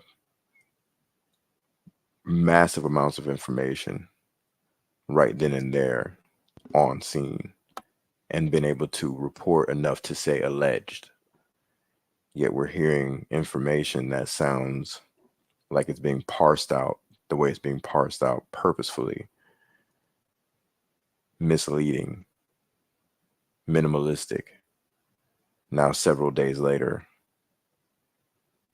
it went from its stage as a BB gun to now people are considering finally that just maybe he actually was shot at. It's very interesting stuff. So I'm not surprised that there was a lone gunman situation. I think it just points to the alarming levels of insane bias that's being lobbied against the guy who got shot at. Because that's all this is. If this was flipped, if it was somebody else, politician, singer, songwriter, whatever, and this occurred, we wouldn't have this much weirdo scrutiny that's been happening. You know what I mean? Yeah. I'm gonna play this video from Rock Talks, and then we'll get Charles Austin take on those videos. This is one of apparently some footage of dark figure on top of the water tower. You got to kind of look close. You can kind of see it at one point in like a good chunk into the video, and then you can really kind of see it at the end. And then there's another video of the water tower area being roped or being sectioned off after the fact, and there being a police presence there. Sky, before you do that, I just sent you an important video. If you can like maybe cycle it into the conversation at some point. Oh, got you. Wait, which one was that? Yeah, I can't stay long, guys. I got to work tomorrow. So, all right, cool. We'll play these videos, and then we will get you in there, and then you can give your final thoughts if necessary. That chart's a couple of months old, and if you want to really see something that's said, take a look at what happened.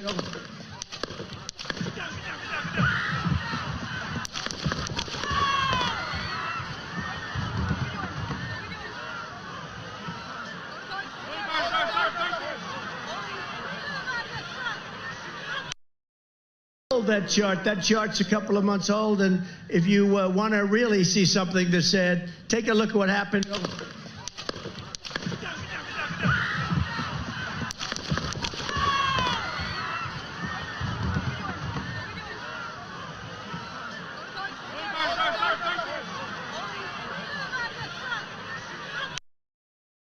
That chart's a couple of months.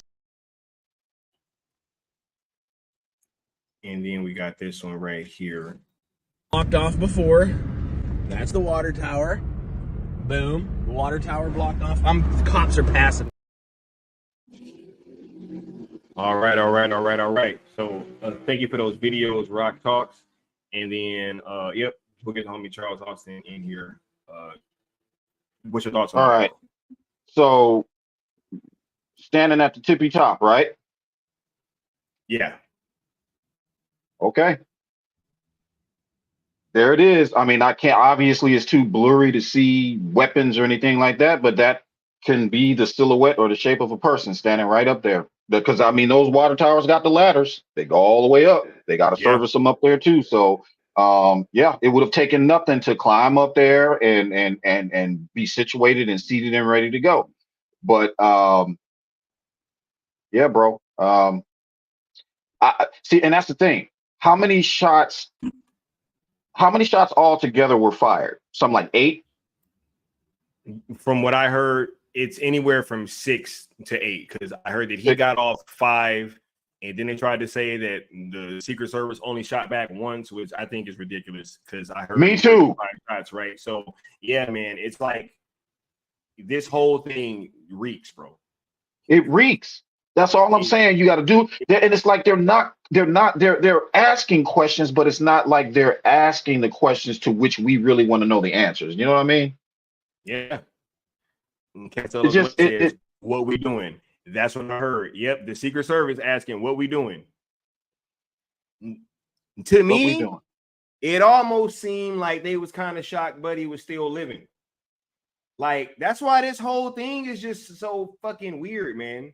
It's weird, and bro. Like, And we are about to get into the media response. I'm gonna play that that video for Leon pretty quickly, and then if you want, you can give your final thoughts after this. But this seems to be this weird reaction from this a lady in the crowd that was right behind Trump, and there seems to be the thought process that maybe she knew what was about to come. So let's check this out, and then we'll get Charles Austin's thoughts, and then we'll send him a goodbye for the rest of the stream. You dig?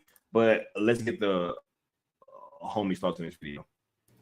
No, watch this shit, dude. Watch. Watch. She sits down. Yep. Watch this. Puts the sign up. Something that said, take a look at what happened. Shots go off. She's completely normal. And then watch. And then she's got her. What the fuck? What the fuck? People are freaking out. And she's filming. And she's just like right there. She's not even freaking the fuck out. What the fuck? If someone's out here, pow, pow, pow, wouldn't you want to run away or duck or hide or try to see where it's coming from? And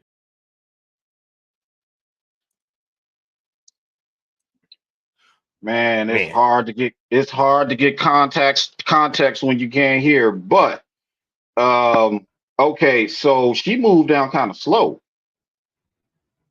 And then the guy pretty much pointed out how she kept looking in that direction. She's looking weird. She puts the sign up, you know, shooting starts.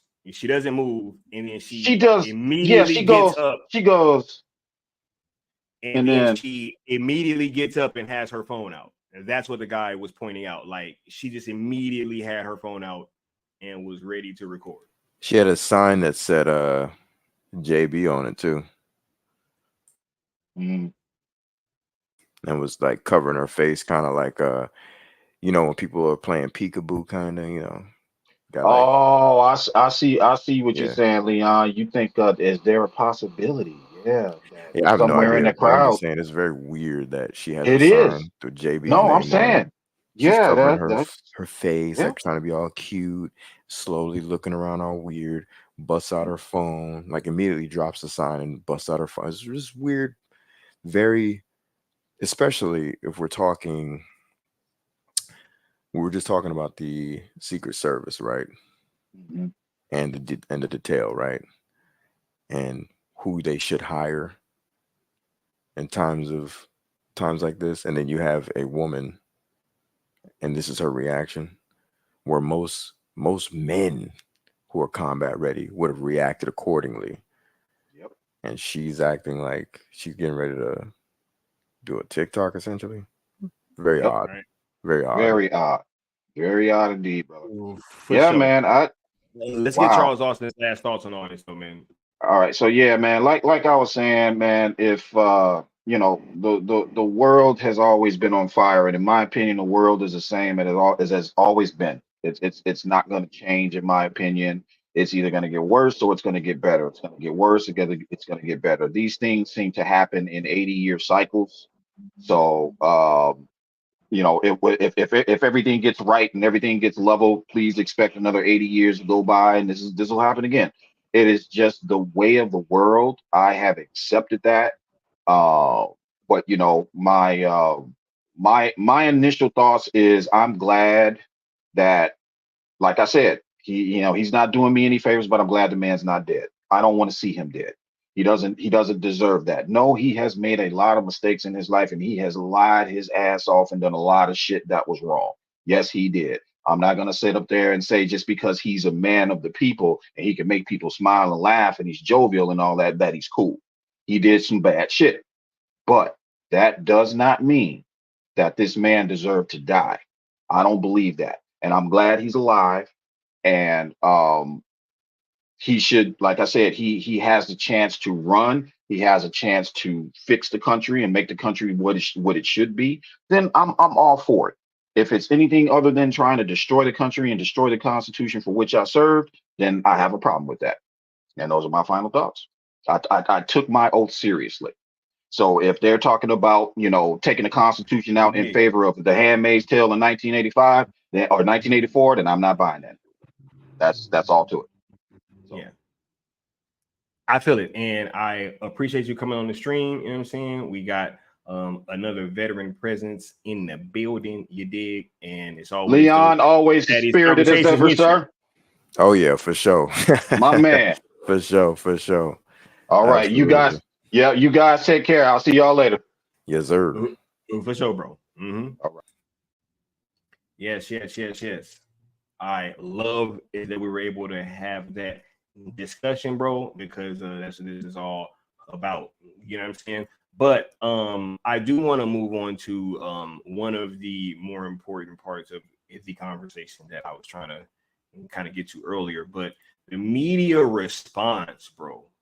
This is where we're going to get into the bulk of where my problem lied, right? Because the response to everything happening is like, once again, we have this thing happens, and then we're talking about, oh my God, I just felt a disturbance in the force. Is it May? Is it OSHA? Nah, I'm just joking. You know what I'm saying? Yo, we got the one and only HMDS in the building. What's going on? Hold my DualShock. How y'all doing, yo? What is up, guys? Man, we just got out of Twister. I had fun at Twister, but I popped this thing on and I was excited for this.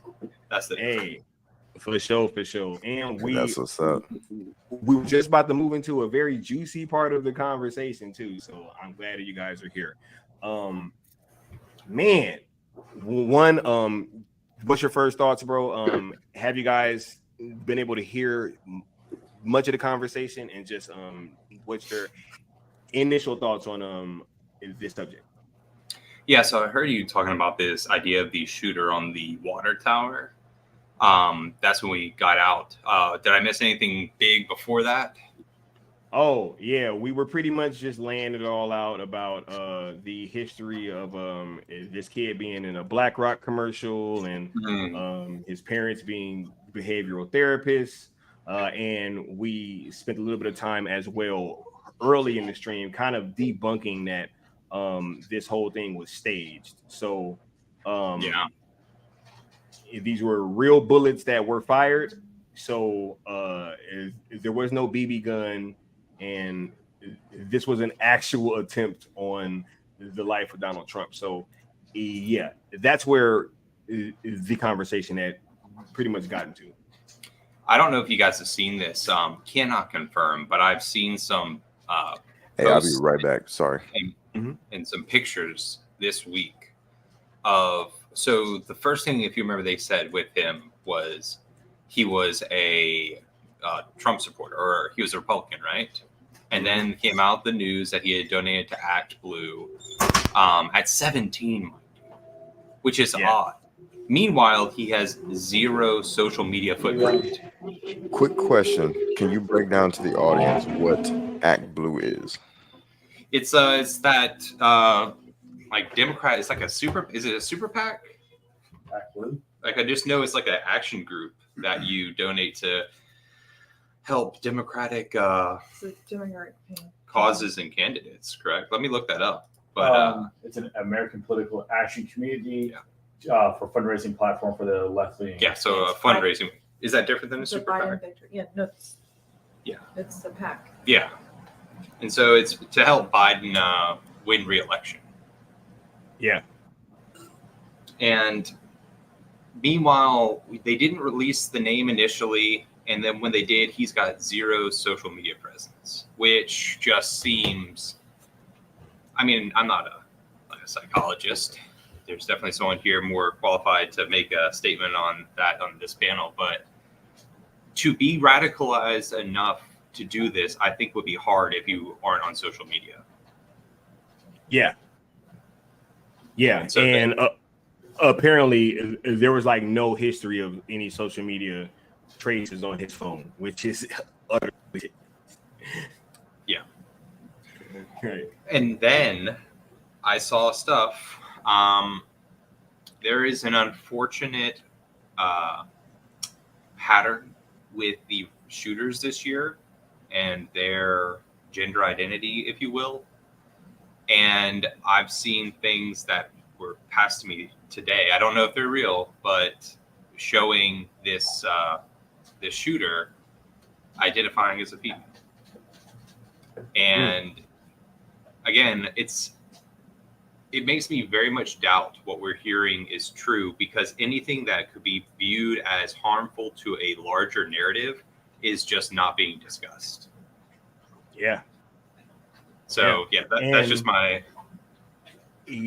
Yeah, and one, I wanted to get you guys' perspective because I loved when we were having that prior discussion, how you guys were kind of speaking about this because you didn't grow up over here, right? And you guys were in another country and have experienced just a whole different government. So I can appreciate that outside perspective, if you can get what I'm saying. Mm-hmm. Yeah, absolutely. Right. But yeah, the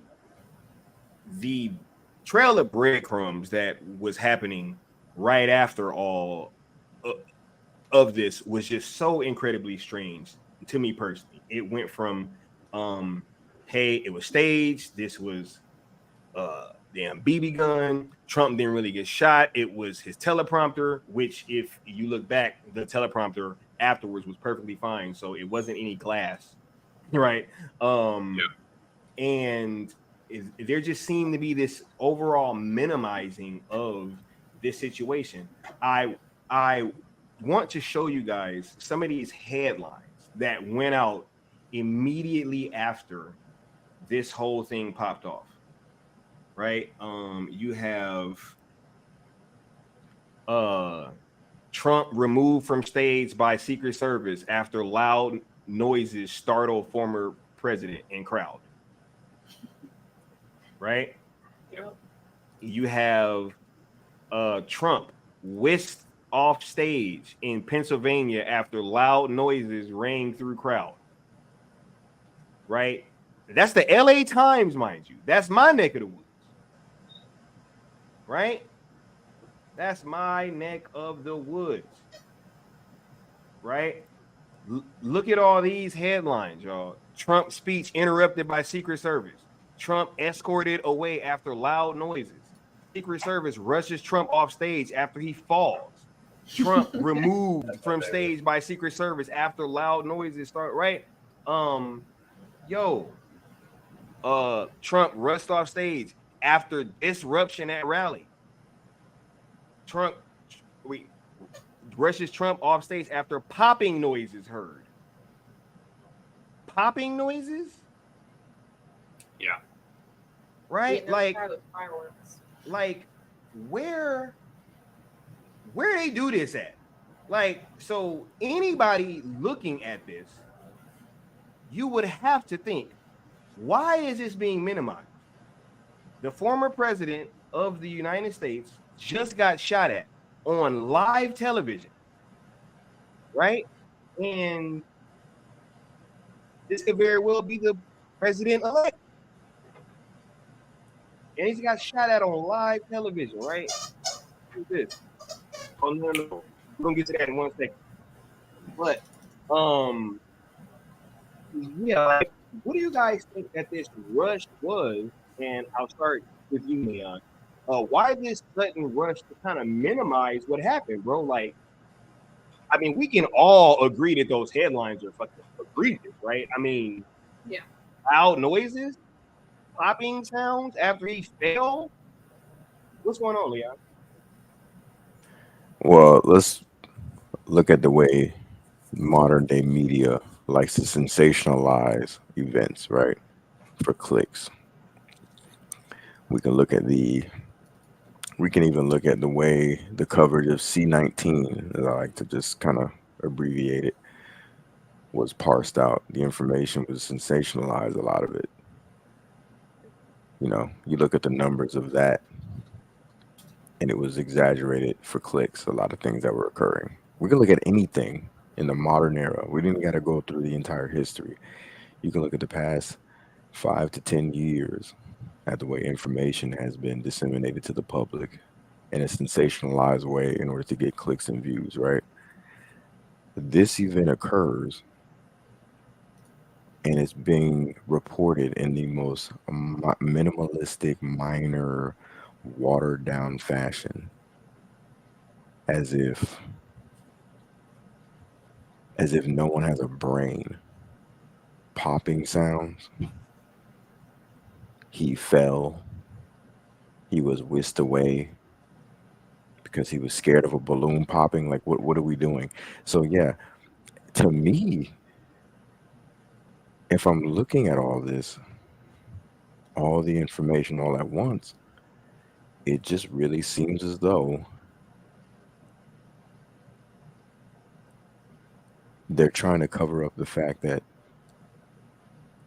this was an attempt on his life, and maybe, just maybe, allegedly, the people that are involved in the carrying out of said attempt may have had something to gain from him being taken off the board. I'm trying to go around saying what I really want to say, but we all know the other arm of the gov is the media and the news and the reporting of said news. You know what I mean? Yeah. So. Yo, because it's just weird, man. Like I think that us as Snyder fans, especially, we've always been like big conspiracy theorists over here. But then it just seems like when certain things come up, we just kind of turn our brains off and then just go with whatever the narrative is, right?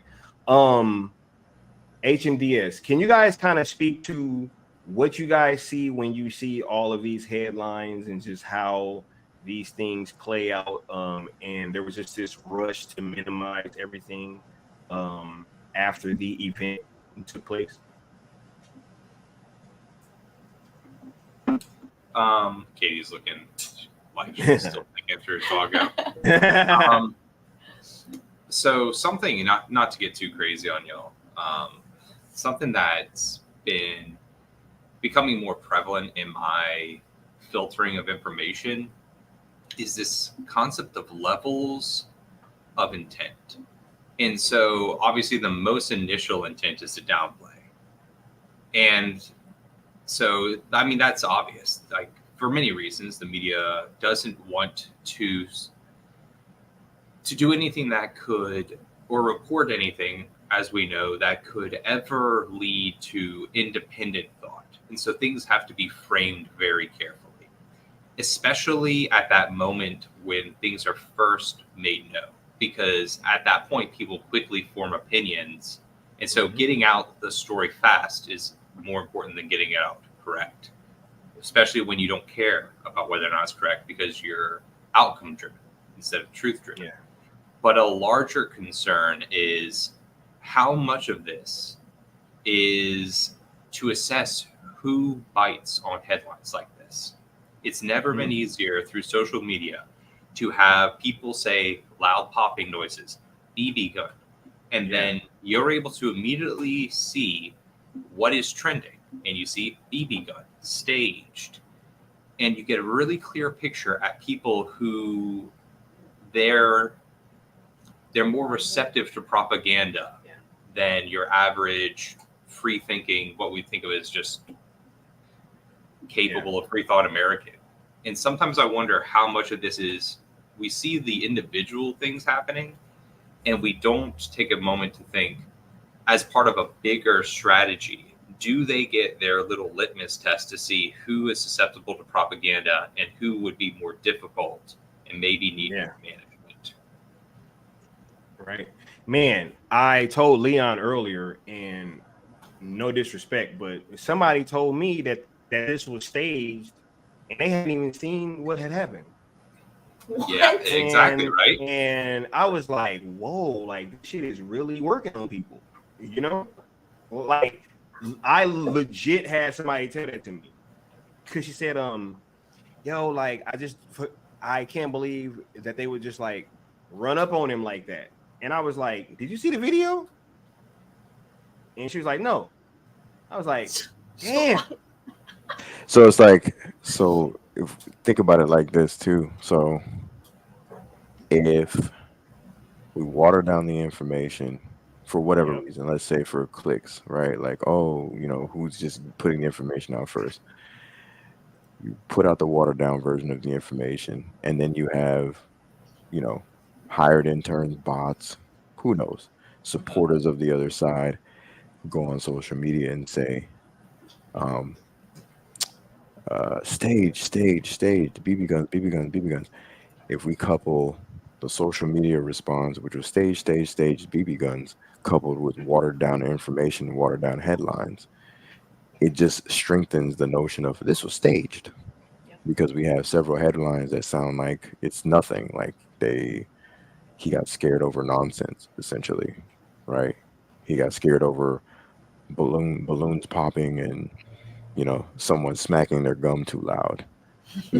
Couple that with it was staged anyway, guys. I'm hearing it's BB guns. You know what I'm saying? So to me, it just sounds like you put the first narrative you want to put out there is that it's staged. And how do you do that? Well, you put out phrases like the word staged and BB gun, and then you have headlines that are watered down. So yeah. Well, then you make it acceptable for other people to post pictures and things that aren't truthful, but they're perfectly okay with and feel like there's no repercussions for putting out fake information, because they're like, well, they see it consistently in the media, quickly putting out stories, and then they start retweeting and reposting that stuff and have no issue spreading the information as if it's fact. Right. Nah. This entire thing, man, has reeked of like there's something fishy going on. When I saw the desperate attempts at minimizing some of this stuff, once again, when you have the fact that this started with staged and BB gun, then we move on to, oh, it's a lone shooter, he's a white Republican, which to me, honestly, I just think all like these race-based conversations really kind of hinder a lot of stuff when you start bringing up things like that in this aspect. As I said before, they can Manchurian candidate anybody as, like real talk. They might fuck around and activate one of y'all. You know what I'm saying? They might really fuck around and activate one of y'all in the chat. You know what I'm saying? I don't know everybody. Nah, but just like keeping it real, right? Yeah, like, man, this whole thing, bro, it just stunk, and it just went from one thing to the next, with him being in a BlackRock commercial and his parents being behavioral therapists. Like, what the hell is going on here? Him having donated to a Democratic super PAC. Right? Yeah. It also makes you wonder how much of this is bait. Even in media, it feels like there's a civil war. And anybody who speaks, and I don't want to use the term truth because then it sounds like, like I'm propagandizing. But people who try to report objectively. Only Sith deals in absolutes. Only a Sith deals in absolutes. and as we know, the Sith are good. Remember when that meant something? Yeah. Y'all remember when that meant something, bro? Oh my God. Only a Sith. But no, there's an attempt to standardize all media to make sure everybody's on cue. And when you hear the information that came out about this guy, and then you hear about the BlackRock, part of me feels like, are they daring people to say, this guy seems like an actor, or this seems like maybe there was something going on, knowing that that's a great way to shut down a media company, knowing that they can weaponize lawsuits, and all it takes is someone on the news raising the question of, why was this guy in a BlackRock commercial? And BlackRock can be like, oh, that's slanderous, it's printed, it's right, we're coming after you, and that's $250 million gone. And look, something real quick, because I for sure wanted to get this out, and I almost forgot. the fact that he was aiming at Donald Trump's head, I don't think that is a small thing. Yeah. Right. I think that this act was gonna be carried out in a way that was gonna inflict maximum damage to the psyche of this country. Yep. Right? Because just being honest, when you're aiming at anything, you want to aim at center mass. Yep. Right? Yep. That the biggest target.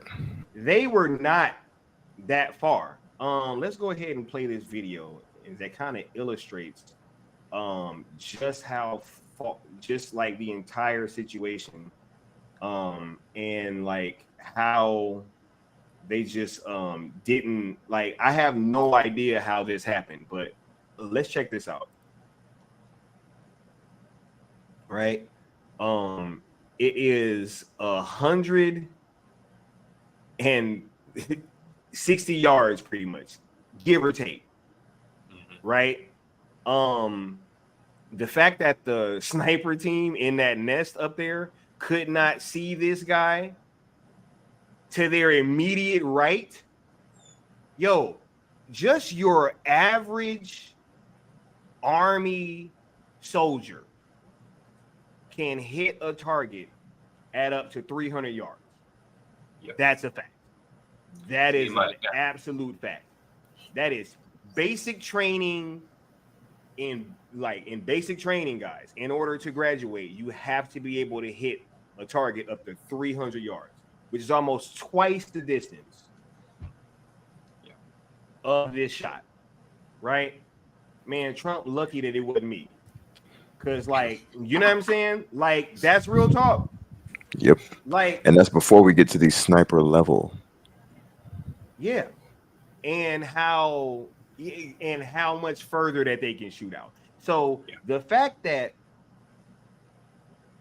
like, that target was 150 yards from them, bro, moving around. You had one police officer saying that, oh, they spotted him and the dude pointed the gun at him and turned around. How the hell is all this going down on the roof and the fucking snipers don't see it? That makes zero sense. Yep. How is this guy turning around and fucking drop shotting almost like he's playing Call of Duty?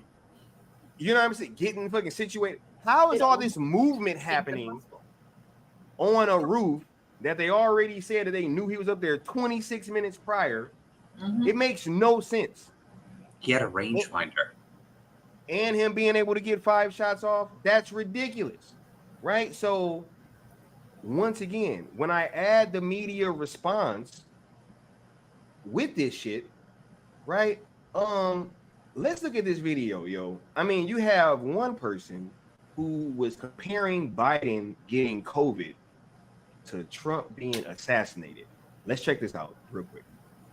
Here's the question that I have on that. These two men are both elderly. Donald Trump is an elderly man who, for whatever reason, was given 9 seconds to take a iconic photo op during an active shooter situation. Weird situation. We'll figure that out one day. But his survival of that and bouncing right back and going right to his convention is being conveyed in the media world as a sign of strength. This current president of the United States is 81 years old and has COVID. Should he be fine in a couple of days? Doesn't that convey exactly the same thing? That he's strong enough, older than Trump, to have gotten something that used to really be fatal to people his age. So if he does fine out of it and comes back and is able to do rallies, isn't that exactly the same? I mean, it's not exactly the same. It's not the same incident, but it's an elderly man coming through out of an illness. It should. What the fuck? Is she nuts? Is she crazy? No, she is crazy, but that's prepared. Listen to the double speak there. Like, notice that they're claiming. So on one hand, you're making the plea that he's stronger than Trump by making the argument that due to his advanced age, thus making him weaker, his survival of a disease that most healthy people would survive makes him stronger.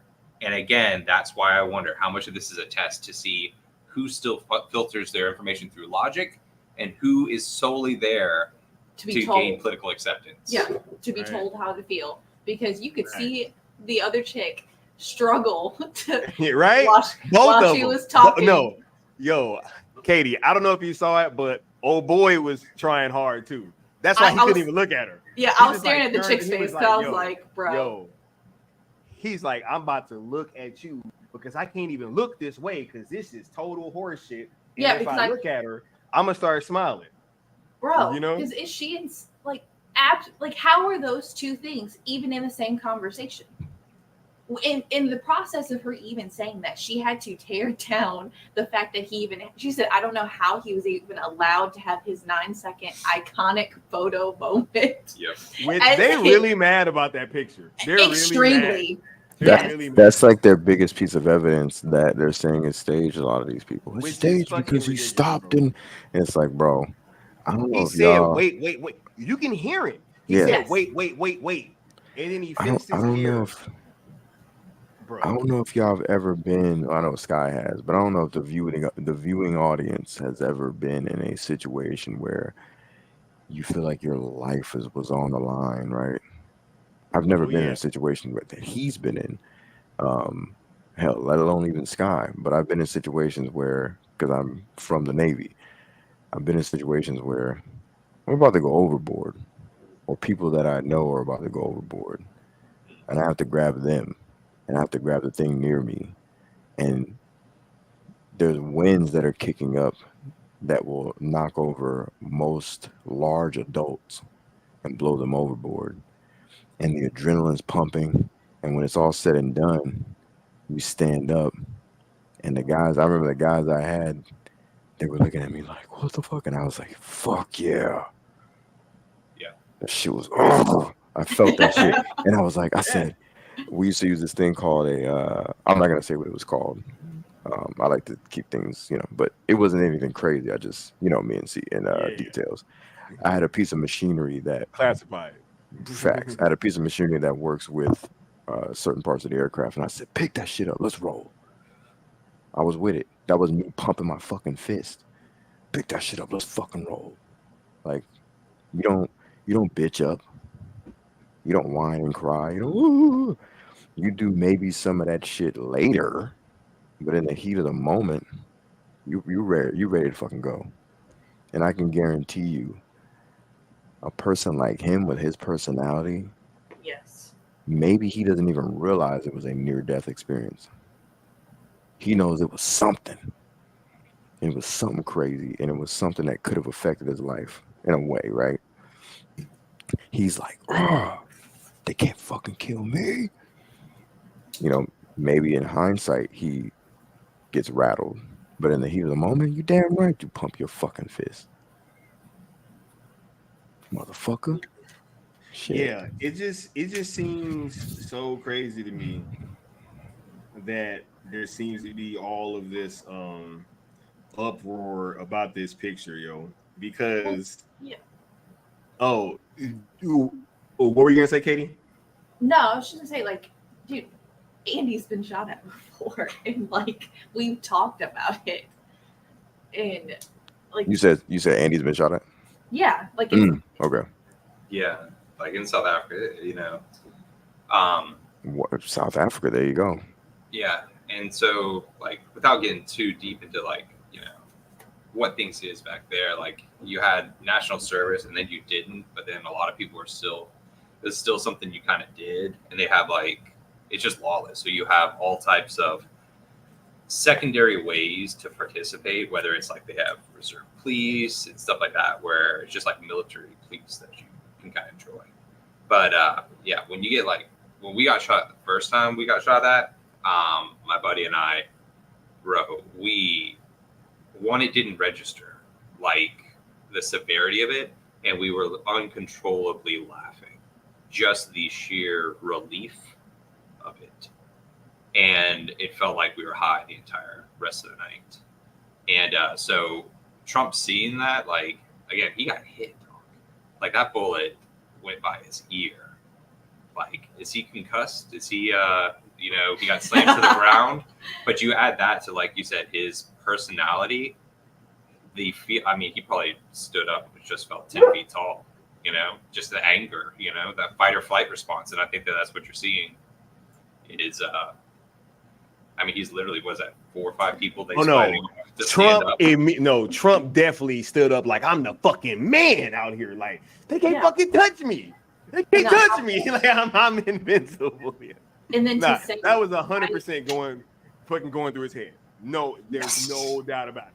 No. Have y'all seen the angles where it shows that had he not turned his head? I don't know if y'all got into that already, but it would have gone straight through. I think he actually has those clips. Oh yeah. Let's go ahead and let's.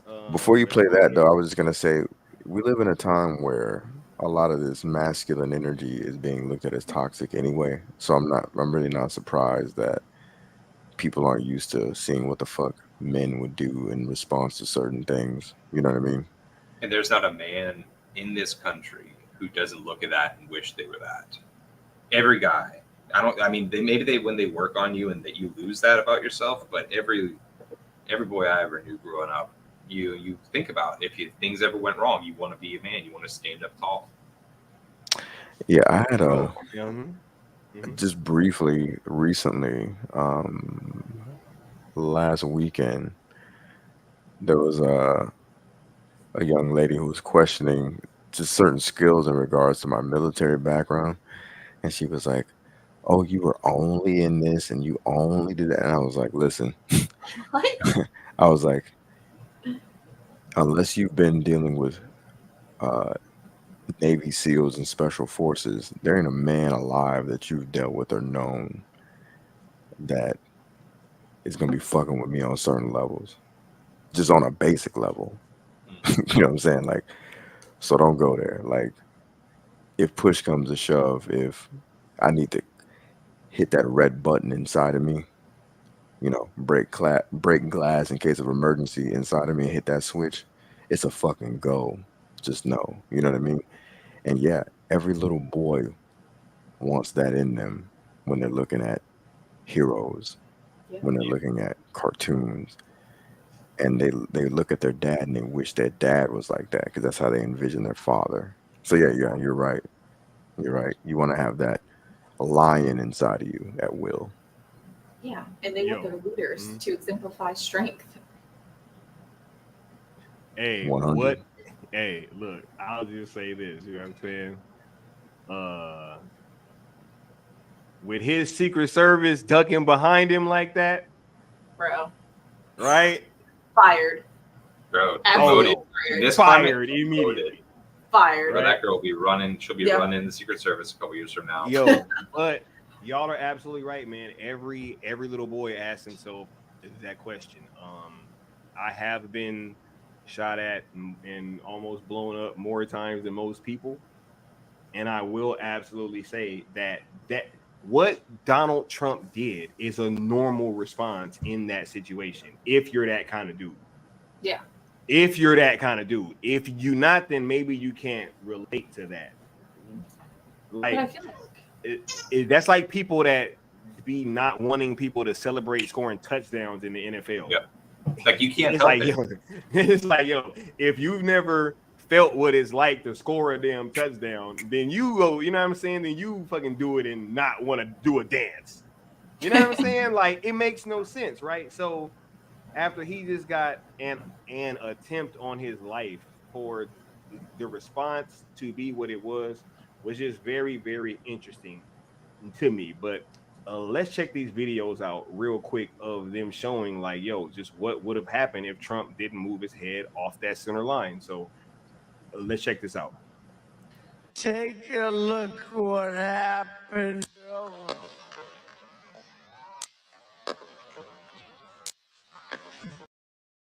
bro, that teleprompter station. Take a look. If he hadn't turned to be like, take a look. Right? No, 100%. And here's another angle, right? I'm showing, that it was right there. And look, that's literally what happened. Dear, yeah. I mean, dead. I would like to go back for a second, though. How disgusting, though, is it that on national TV, they're perfectly fine with, like, downgrading the fact that Trump survived an assassination attempt and comparing it to Biden being sick. Maybe they're mad. Maybe they're mad that he see. Oh my god! You know what? That is actually the perfect segue because maybe they're mad, right? Maybe they're mad because Leon didn't know about a bunch of this stuff, right? And I'm gonna save his favorite one for last because Leon know what I'm talking about. I'm gonna say his. Hey. Low. Nah, but you gotta do the sound, bro.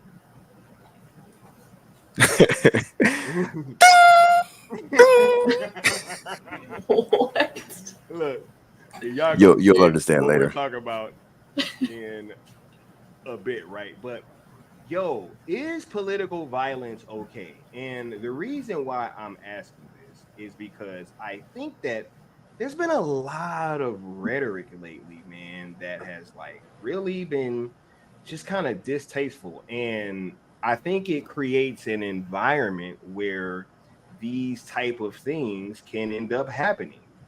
Right? Let's go ahead and let's look at just some of the greatest hits because I could have just kept going on and on and on, but let's just check out a few of these.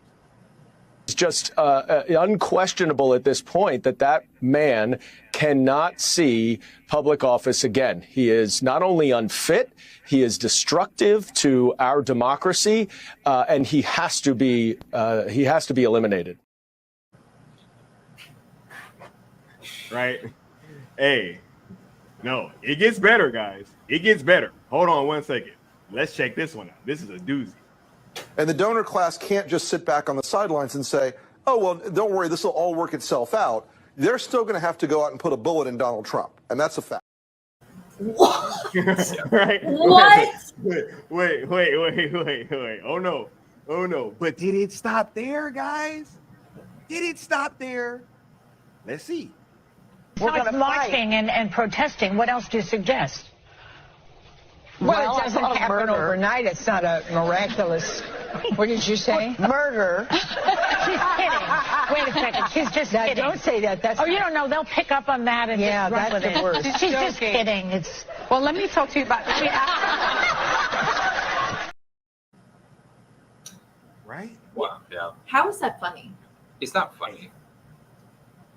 Hey y'all, but I got this one. Here is Leon's favorite. Let's check this one out. President Biden is not the best attack politician I've ever seen in my life, and I'll leave it at that. But there are a lot of people to do what I call, quote, the wet work, unquote. And I think like he needs to stay sort of a. Yeah, well, it's kind of, but it's a paid TV and stuff like that. But yes, a CIA term. You take a guy out. But he doesn't need to do the wet work. People like me and other groups in the party need to do that. He's not very good at it. I don't think people want to hear from that. And then he can cruise along here at a better altitude. But this has got to be done, and they got a precious advantage right now. Yeah. This man said wet work. Yo, I love the fact that they tried to change what the definition of wet work is, bro. And that's why it's like, I'm just an old killer. I have to do some wet work. Like,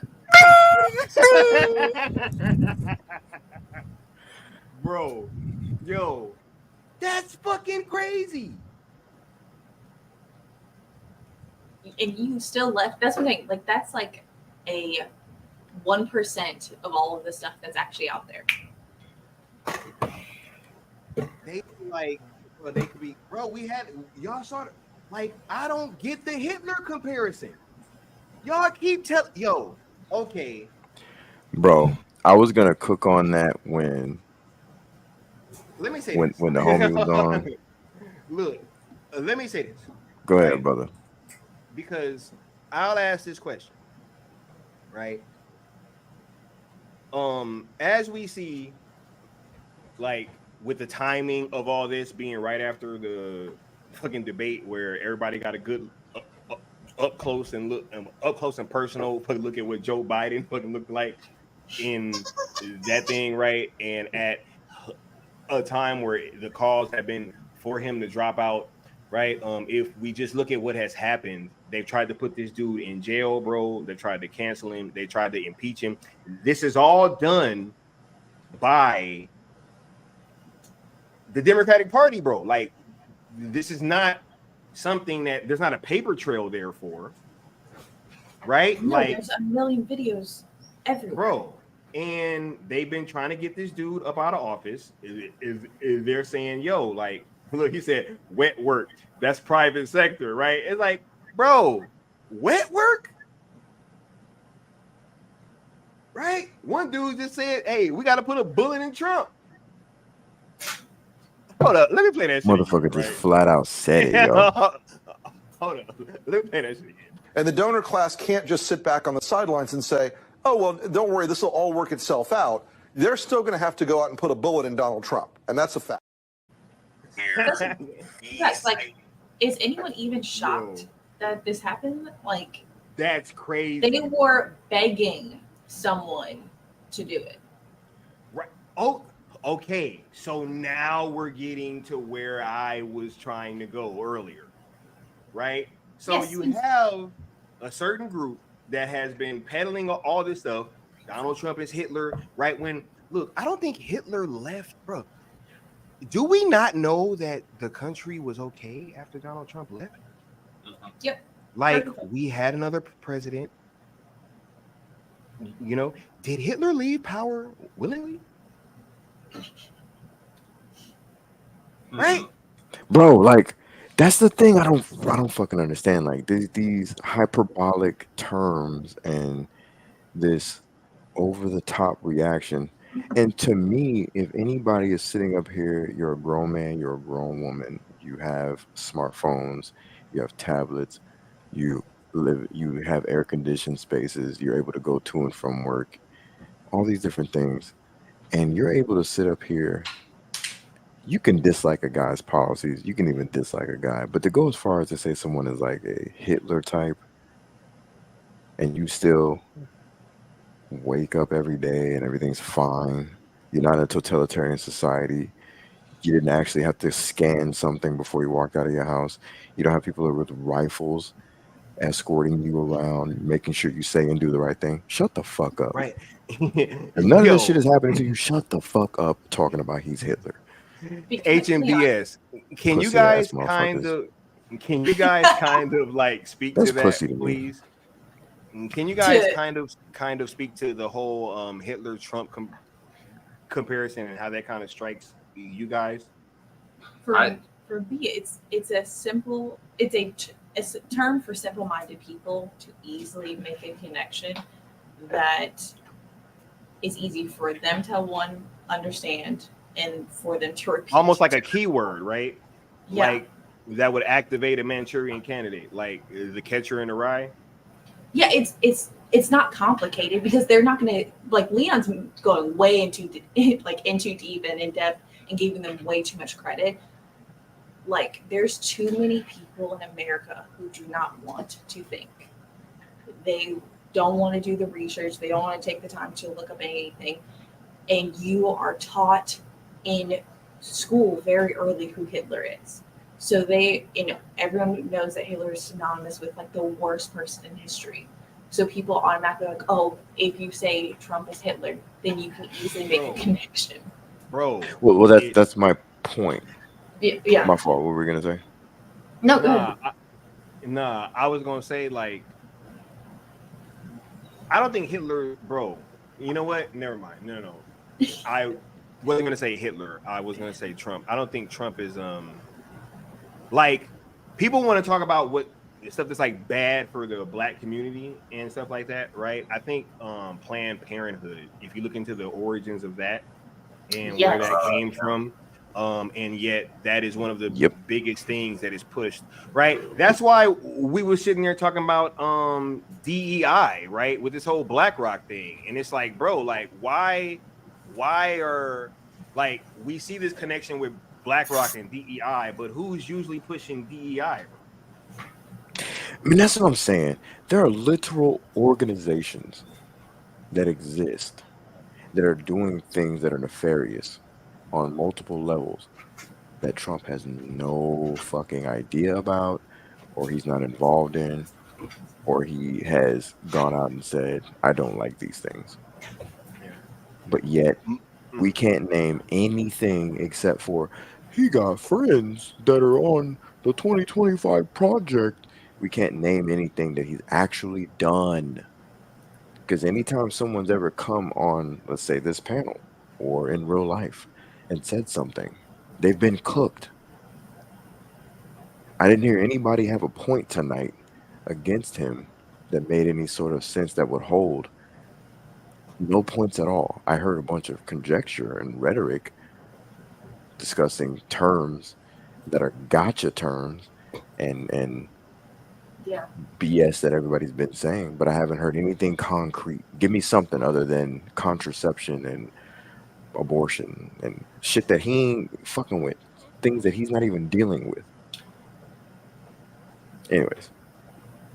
Yeah, man. Yeah, it's just I have never got it. And yes, like if you guys don't know, look into the history of Planned Parenthood with Margaret Sanger. And yeah, like, but people be okay with that.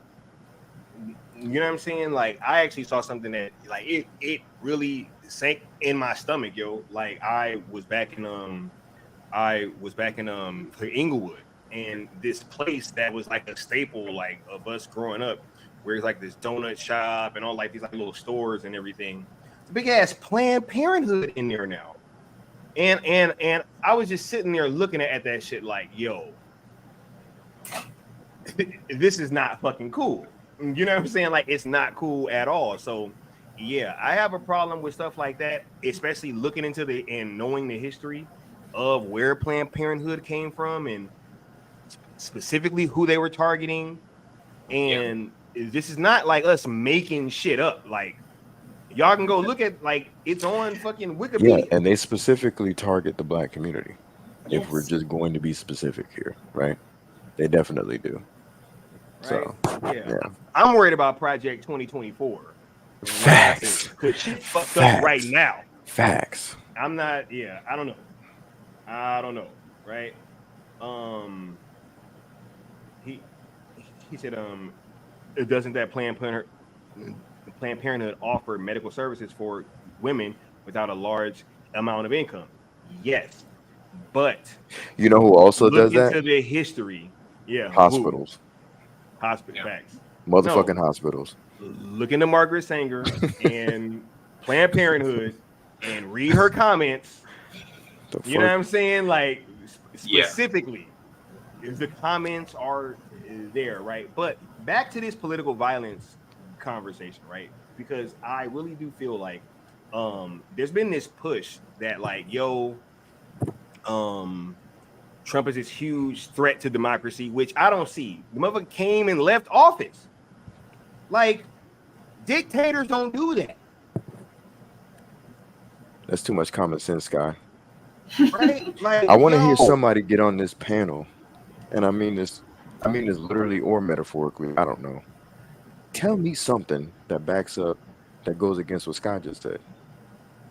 Like, please, that phrase that you just said. What did you just say? He's a threat to democracy. Someone tell me something that he's done. Yeah. Right now. That's still being enacted. Yeah.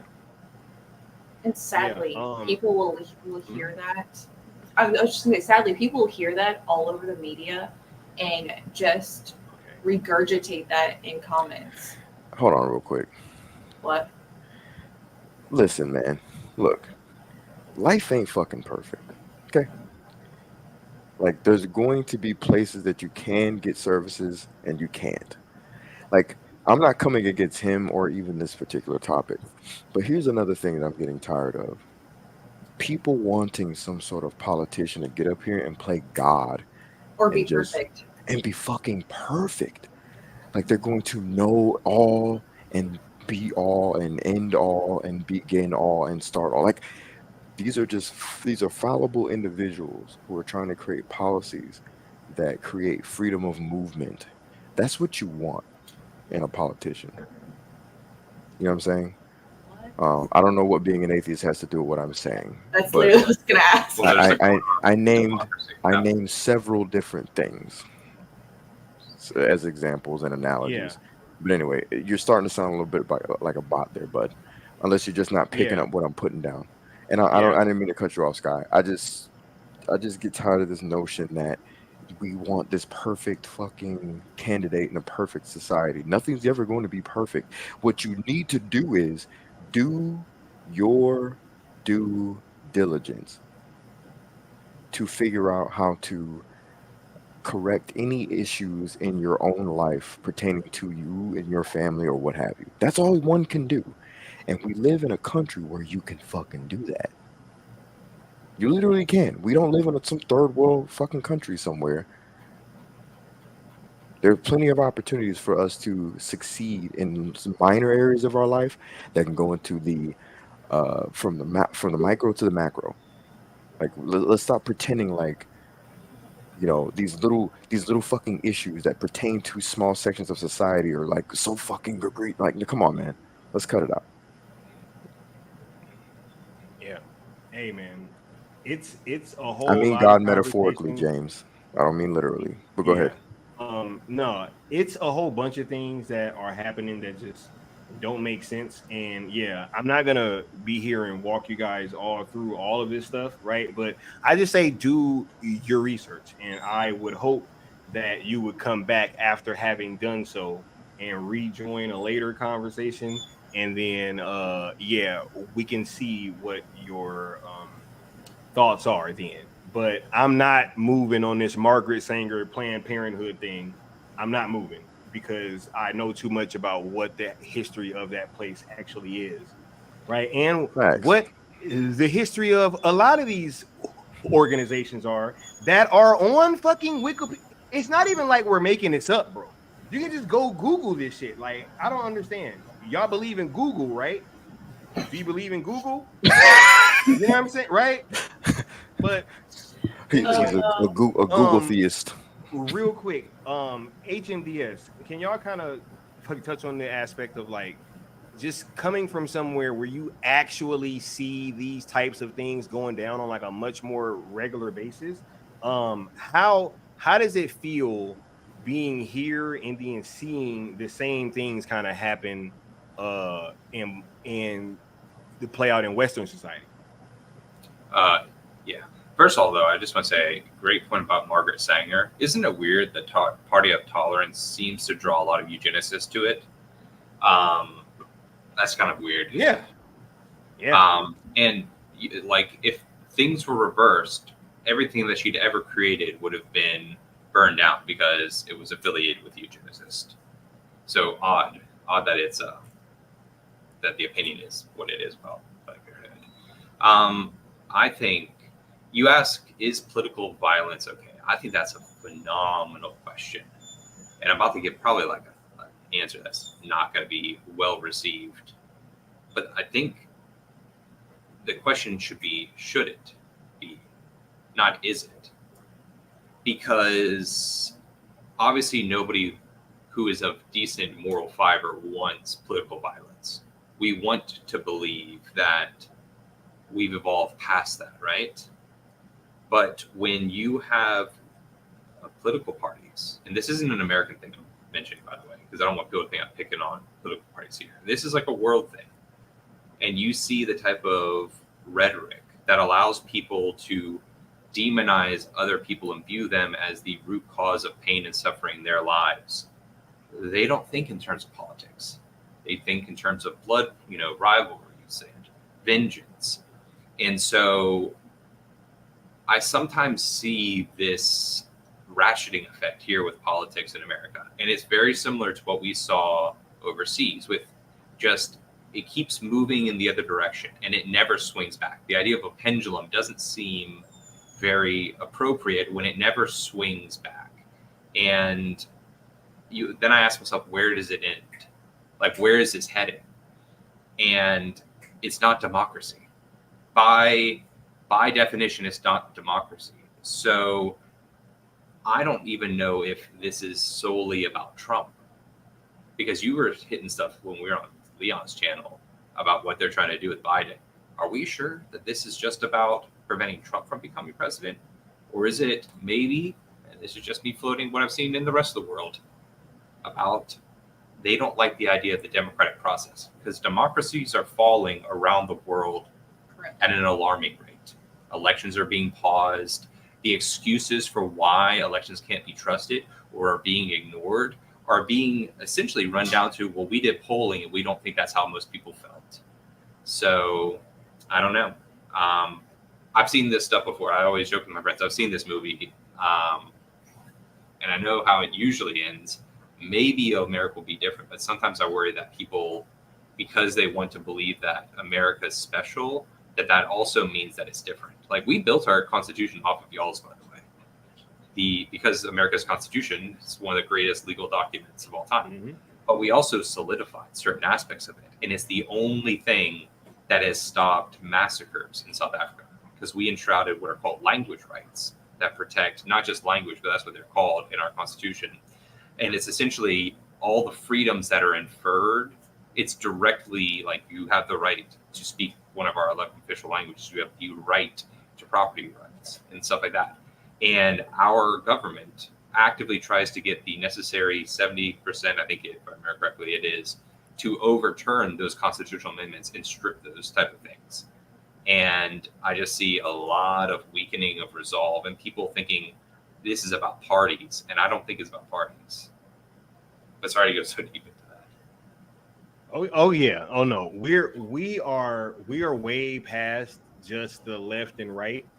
I think that it's just been the case that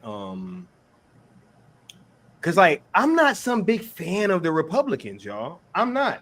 They don't like Trump either. Yo, why would they have went through that damn primary process when it was clear as day that he was going to be the fucking nominee? They burned all that money, right? Trying to, hey, let's try to get Nikki Haley in there. Let's have all these debates, right? Let's do all this primary process. Donald didn't show up to none of that shit, right? Yeah. And end up winning anyway. So, I don't think that the Republicans necessarily want him in there either. But it's just a fact of like, that's who's on their ticket, so they kind of have to get behind him in certain aspects, right? But I don't think that they would have minded if he'd have got popped too. So I think they would have been happier because, I mean, you look at who's one of the biggest voices in what is, marketed as the new Republican Party is like Ben Shapiro. And Ben Shapiro makes his nut on calling out Democrat shenanigans, right? And they did it when they were talking about the stuff with Bernie, and they were criticizing the DNC about how they essentially rigged their primaries against Bernie. And yet I've never Which they did. Yeah, which they did. And yet when the election happened. Yeah, they even admitted it. Yeah. That's what I'm saying, bro. But that shit's, wait, hold up, bro. The fuck is Trump Hitler? But they rigging the fucking primary process, bro. Yeah. Who the bigger threat to fucking democracy, bro? The people that's what I'm saying. The primary, that shit crazy to me. That's what I'm saying. I've yet to hear anybody explain or give me an example on how he's a threat to democracy or how he's Hitler. I've yet to hear any sort of or see any sort of tangible proof. All I keep hearing are key phrases that, that trigger people, that make people, that incite emotion. The catcher in the rye, bro. Yeah. I don't ever hear like, oh, well, there's this policy that he actually signed called the He's Fucking Hitler Act that he's trying to do. And you guys haven't heard about it? And there's a manifesto. None of that. Nothing. I've never, ever, even now. No one's going to be in this chat that's going to say anything. Trump was pardoning Kodak Black, bro. Like, what are we talking about? How much money has he donated to black churches and black colleges? Tons. Exactly. That man did more, bro. Look, he did more for black people than. I'm not going to say the rest. Look, yep. Bro. Yeah. No, because I was about to say it. Like, I hope people know what we're talking about. Bro. And no, I ain't talking about the S on somebody's chest. Bro, But you people realize be we're all up in arms. What'd you say, Katie? I was saying that you realize we've reached a point though where they're perfectly okay with admitting that they rigged that shit. They want you to know. That's They need Like- you to know. We've now reached the pinnacle where it's perfectly okay for you to know that they rigged that. And it's perfectly okay for them to say that type of stuff in the media because there will be no repercussions. Mm-hmm. Bro, hey, you see, By the way, I knew you were gonna January highlight that. bruh, January 6th, bruh, somebody need to tell me why on January 5th those bombs got dropped off right next to the Secret Service and nobody did shit. It's on tape. I watched footage of the bombs being outside for hours with the police and the Secret Service parked right next to them. Somebody came up and pointed it out in the morning. They didn't even block the area off. We're still letting women and children walk by. This is an absolute fact, bro. But look, that's just. And are we seriously talking about that as finding votes? Like, are we going to start talking about votes that don't By exist the way, right people now? have gone to jail for what happened with the vote counting. Yeah. So facts. So let's not get into what we mean when we say find votes. That don't exist. And the fact that cases were and- dismissed for standing. Yeah. That and circling back real quick to January 6th. Yeah. Is And this Nancy thing on? Pelosi took the I'm fall gonna, for I'm gonna it, too. tap this. Is this thing on? Hey, Trump said he told the crowd, he tweeted, he posted, he said to the people, he didn't incite anything. I can't quote him exactly. Can someone quote him exactly? What did he tell the people that day? Nah, he told everybody to chill out, go home. Like, nah, bro. He pretty much was like, yo, what he should have said. But if you remember, that when they banned him off Twitter, bro. It was so much crazy shit that was even in, bro. Even in, right? I was saying then, I was like, yo, if they can ban the president off social media, what the fuck does that mean for you and I? But Sky, he's Hitler and he's a threat to democracy. He's a Crazy, dictator. bro. He has so much power, but you can kick him off Twitter. Crazy, bro. Bro, there was a bomb right next to the DNC, and they did nothing about it, bro. He has so much power, bro. They didn't even admit that Kamala Harris was even in the building. You think that if she was in that building and there was an actual attempt to blow it up from some extremist, that they would have been talking about that shit all over the media, bro? That's what I'm saying. Like, and this is gonna segue into the last topic, and because And that's besides the fact, I just want to add this one last point about January 6th. That's besides the fact that the shit looked like a tour. They were being guided in by security and police, and there were several doors were being unlocked, and everybody looked like they were just being on a guided tour by cops. Cops were laughing, security was laughing.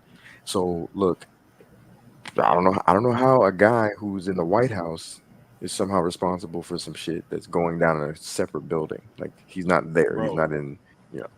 If there was At a the time, actually, he congressman- wasn't even in the White House anymore. He got booted out. I forgot. bro, there was a congressman on tape explaining how they have it on good authority, a known fact after doing their investigation, that there was over 200 FBI agents in that crowd. And that was a conservative number. Right? So, nah, man, bro, it's like y'all conspiracy theorists until it's time to believe some shit that the whole media is saying. And this is my last topic, because I'm gonna give my opinion as to why I think that they want this dude gone, which we can clearly see that they do. Whoever they is, right? They can be whoever. They can be Thomas Crooks for all y'all care. You know what I'm saying? I don't care, right? But they not like us. Yeah, they definitely not like us. You know what I'm saying? And nah, but like the threat that I think that Donald Trump poses is an existential one to the deep state, bro. If you look at what happened after Twitter got sold to Elon Musk, and all the Twitter files came out, right? And we saw how deeply that Twitter was connected to the actual government and the FBI, right? CIA, all that stuff, right? They're acting on behalf of these organizations on an everyday basis, right? Giving them all kind of information that was unconstitutional, just all types of shit, right? So we only found out about that because Elon Musk bought Twitter. That's the only reason why that happened, right? So picture this scenario, right? You have this guy who is not even really liked and really embraced by his own party, right? But it's just a populist guy who people are really getting behind him. It's a real grassroots thing, right? We can all understand grassroots, guys, right? We ain't about to sit here and act like grassroots means something different now, right? This is a truly grassroots thing, whether you like the shit or not, right? So it's this grassroots thing that gets legs. I don't think that they even thought he had a chance at first, so they didn't really take him seriously. And then he ends up winning. And I ain't gonna lie, I drank the Kool-Aid too. I thought that he was a racist and all that shit too. And I was like, yo, man, like, you know, hey, I ain't really fucking with this dude, and so on and so forth, right? I was a huge Bernie Sanders supporter back in 2016. Huge, right? It's still all over my Facebook. I supported Bernie too. Yeah, it's all over my Facebook, right? So, yeah, I was in there. I was trying to raise money and all that, right? So, when that whole thing was going on, that's where I was, and just seeing that they clearly have something against this guy, bro, and like they've tried to throw him in jail on all these crazy ass charges, right? There's been all these things happening, and there's no way that I can be going through what we go through with what we do on this like little side, and I can't just extrapolate that onto a larger playing field, right? Like every time that you have all these fucking outlets trying to get you to hate somebody, it's usually for a reason. And who else has been the target of all this shit, right? And I think that the threat that is placed is an existential one, because what happens if he just breaks all this shit up, right? Like, bruh, y'all tried to look at this point, the deep state has tried to lock him up. They've, you know what I'm saying, tried to put him in jail. They have tried to get him impeached, right? And they probably just took a shot at him, right?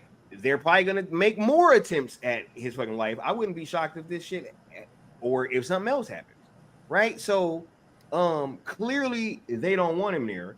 And yo, I think it's because everything's going to come to a screeching halt, man. Like this whole military industrial complex, bro, us funneling unending money to Ukraine for no reason, right? Like, would you take him out if it was worth $200 billion?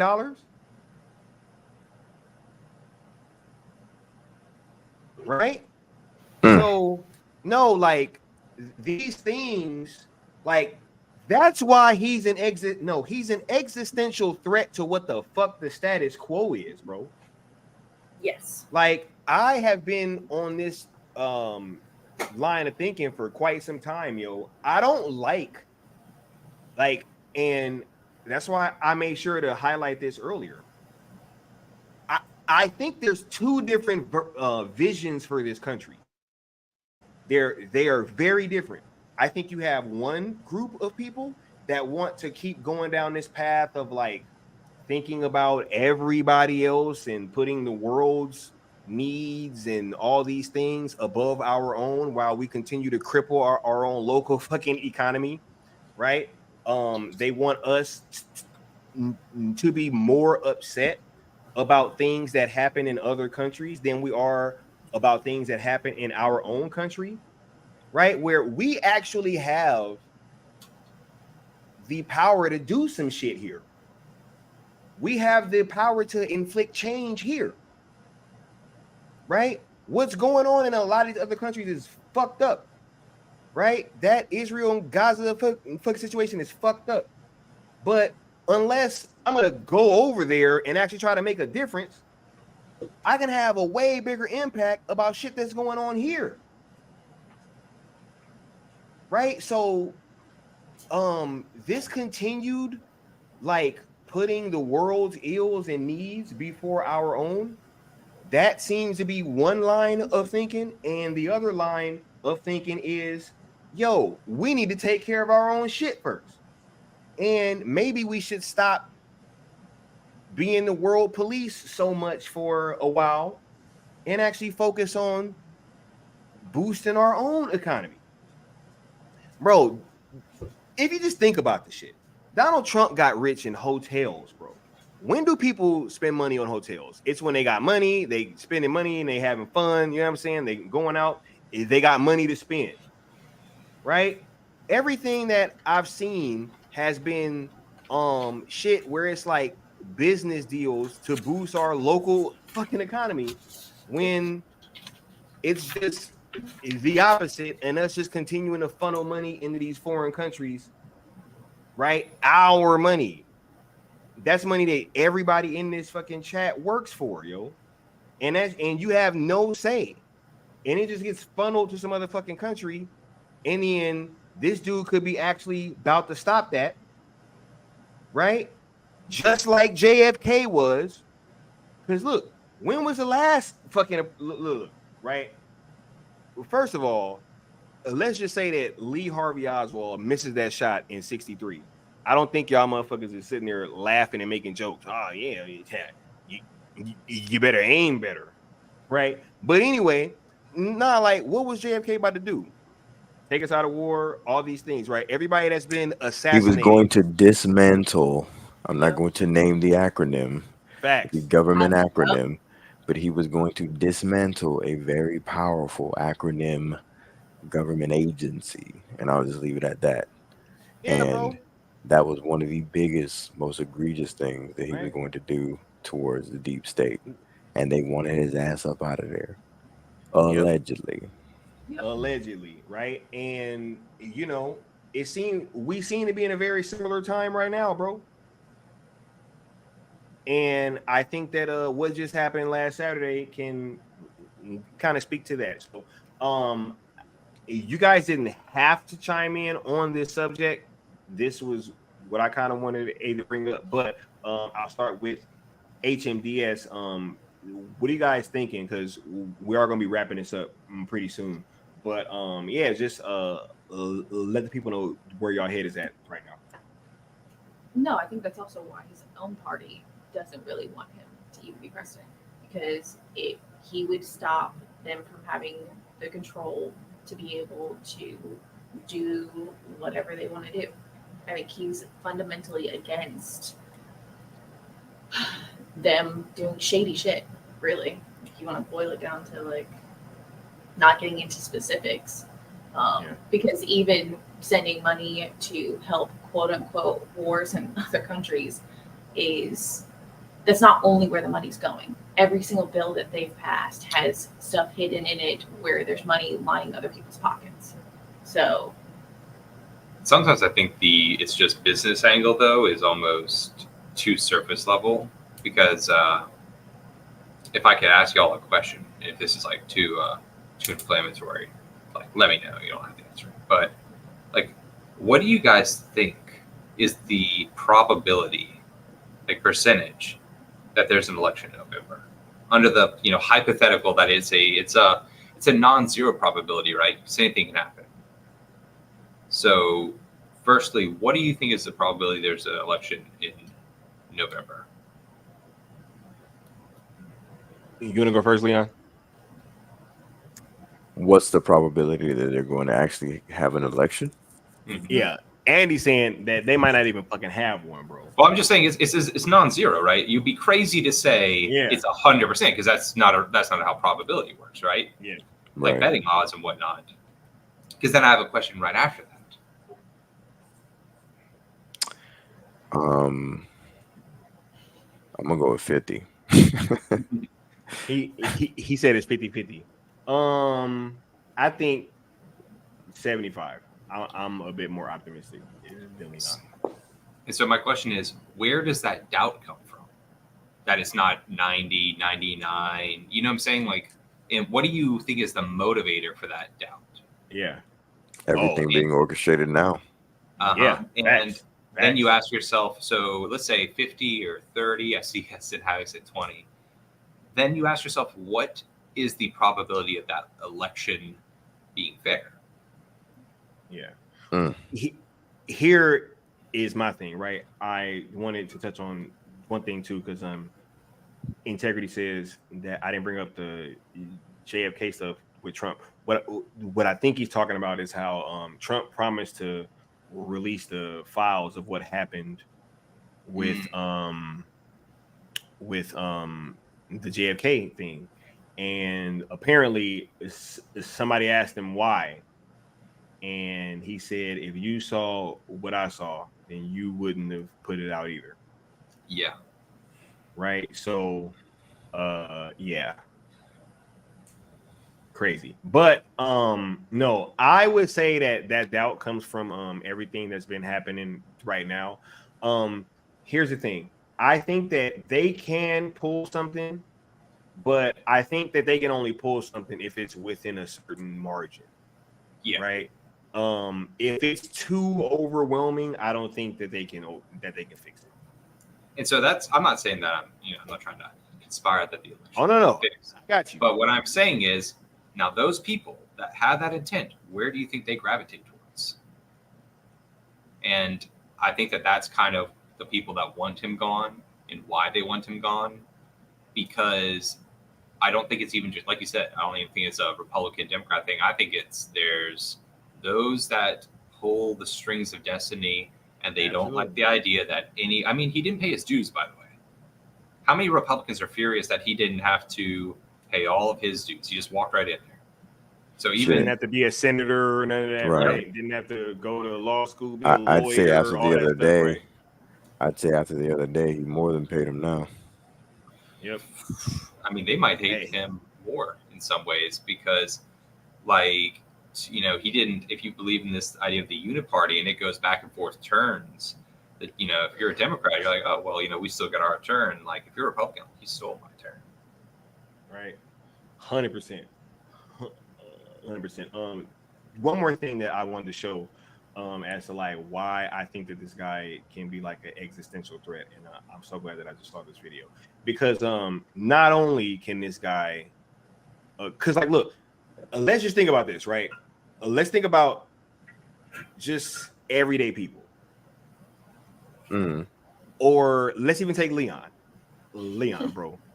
If you had been through what Donald Trump had been put through by these people, and then you got in power, would there be like, what would be the wrath, bro? Right? Like, bruh, if they tried to lock you up, like just all this stuff that's just never happened. Right? The old saying, hell hath no fury, blah, blah, blah. People always say hell.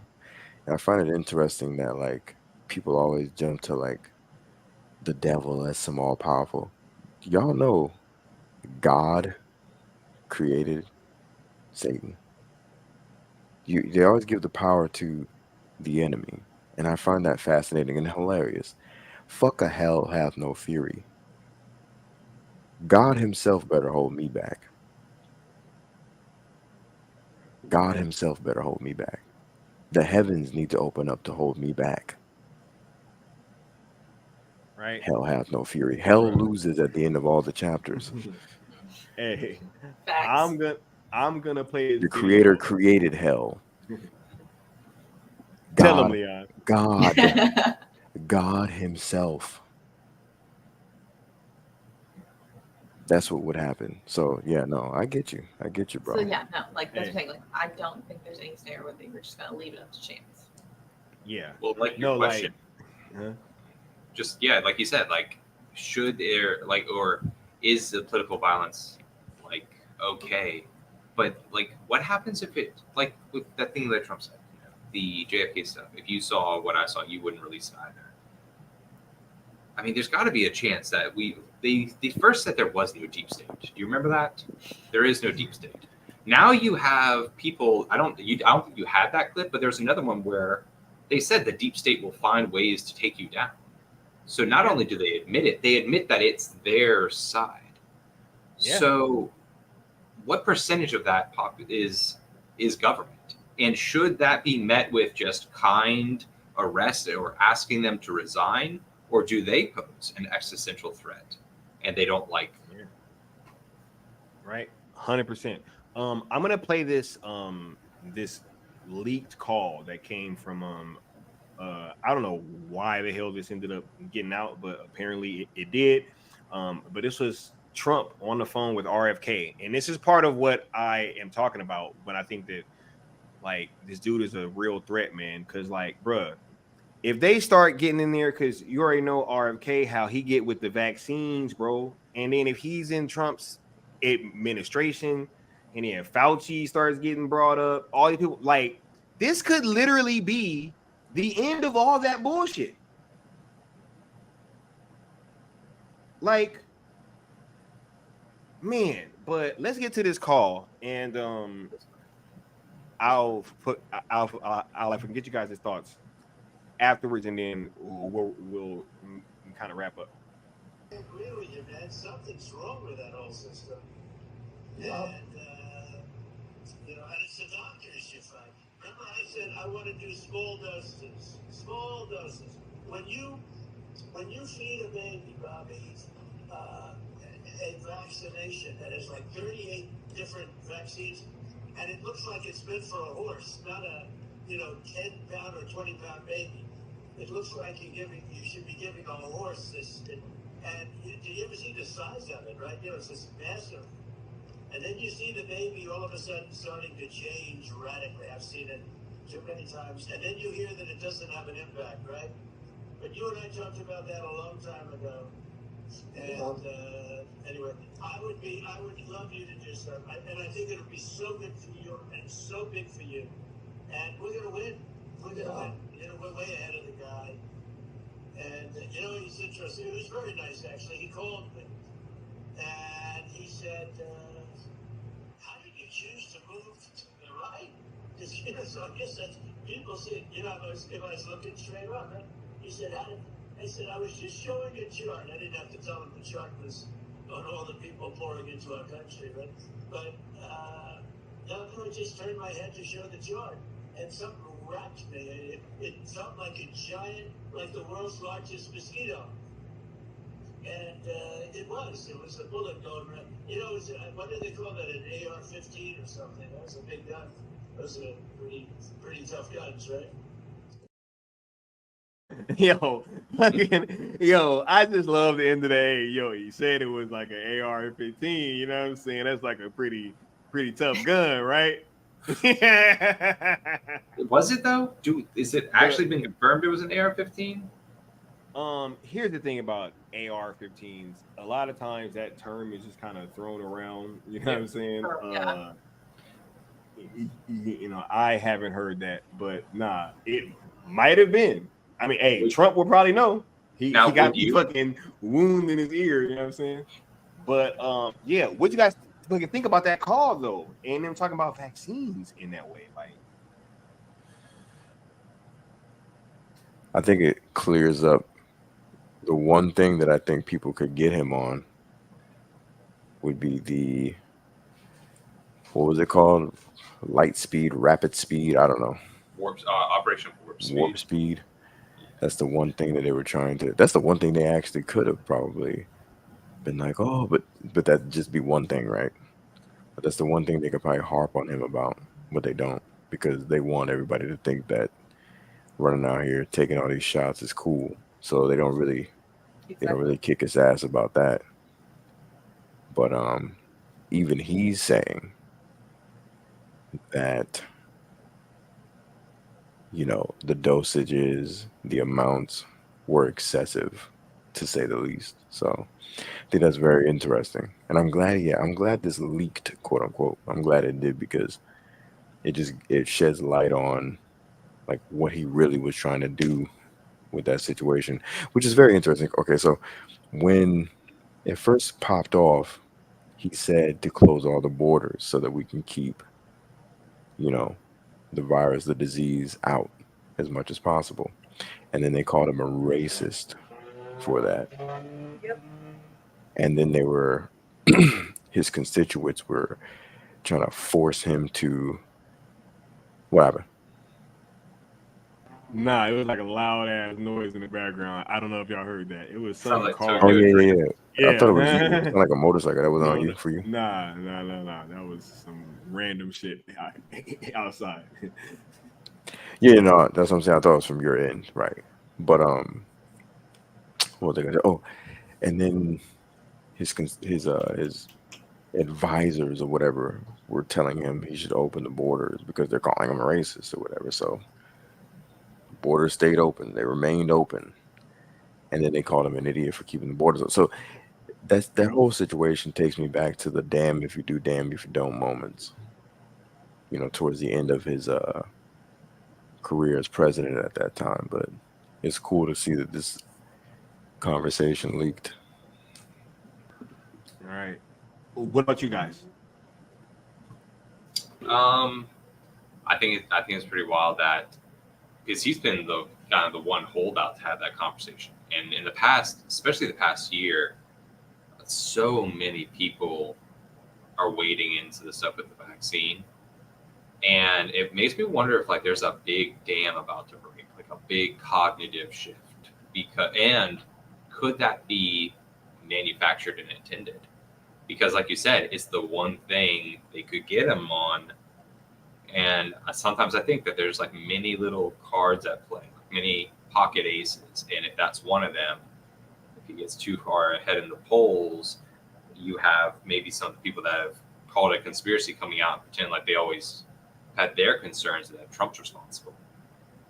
So just makes me wonder but also I think like the second people realize this, you know, R by your name or D by your name doesn't mean shit.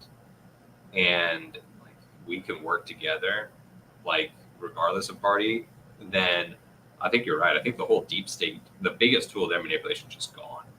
When people say, well, what do you actually think about this? And then the idea of compromise or getting stuff done that just improves the lives of Americans. Because again, I think it's wild, y'all's attitude towards like funding foreign wars. Like bro, like that people sit there, be simultaneously at home complaining about wanting their government to give them more money, but then voting for people giving that money overseas. I'm like, that shit's weird, bro. And then you get called like you're like a racist both ways. Yeah. It's like you don't want to give money overseas. What do you like? It's because these people are brainwashed about emotional responses. It's like people can't. No one's been able to explain to me why we needed to be in the Ukraine. No one's explained that to me that makes sense. Nope. I've yet to hear someone go, "Oh, this is why." I've heard people tell me the reasons why they want us to be emotional about it because of resources, to say the least, right? But I've yet to hear anybody, when any of these sort of conflicts occur, that we don't start, but they're literally begging us to be a part of it. These usually extreme left liberals. I've yet to hear anything that holds water when it comes to reasons, Or that we fund countries that have universal health care when that's seen as something that isn't necessary or okay here. Like that's weird. Knowing the economic impact that has. Hey, it's crazy, yo. If you look at the political climate over these last few years, it's really shifted to such a point where it is that damned if you do, damned if you don't kind of mentality. And I think that when you have, because my problem with all of this stems from the continued poking holes in what Donald Trump is and what he isn't, and then not doing that same thing with your own political party. Yeah. Right? Like, if you're going to really tell me that this man is all this but they're pining for like more stuff like Planned Parenthood. You know what I'm saying? And like all these other things. It's like, yo, like that shit is actually detrimental in so many ways, right? Especially the Black Americans, which I can speak for personally, right? Like, look at the numbers on where these Planned Parenthoods are and who is mostly going to them. Yeah. Yep. Right. So yeah, it's just yeah. I look at the total picture, and I can honestly say that I believe that that's why they want this dude gone, bro. I think that there's been too much that has been done, too much that has been said. They just tried to shoot this guy. And yo, if that dude get in there and, you know, all of a sudden the CIA files start coming out and then the FBI files start coming out, just like all those Twitter files, right? Mm-hmm. You know, what if what happened with JFK really does come out? What if all these other things that we've been a part of around the world, and this is what's so fucking crazy, like we'll admit and know that our country gets involved in all these other elections and shit around the world, but then think that we wouldn't rig our own shit. That's crazy. That's crazy, bro. Literally, Andy and I were talking. And I wasn't trying to say it, but I'm glad you freaking said it. Like, dude. Also, say it. Bring it up. Like, wouldn't you? Like, fucking, if you think it's important enough to do in other countries, why wouldn't you do it here?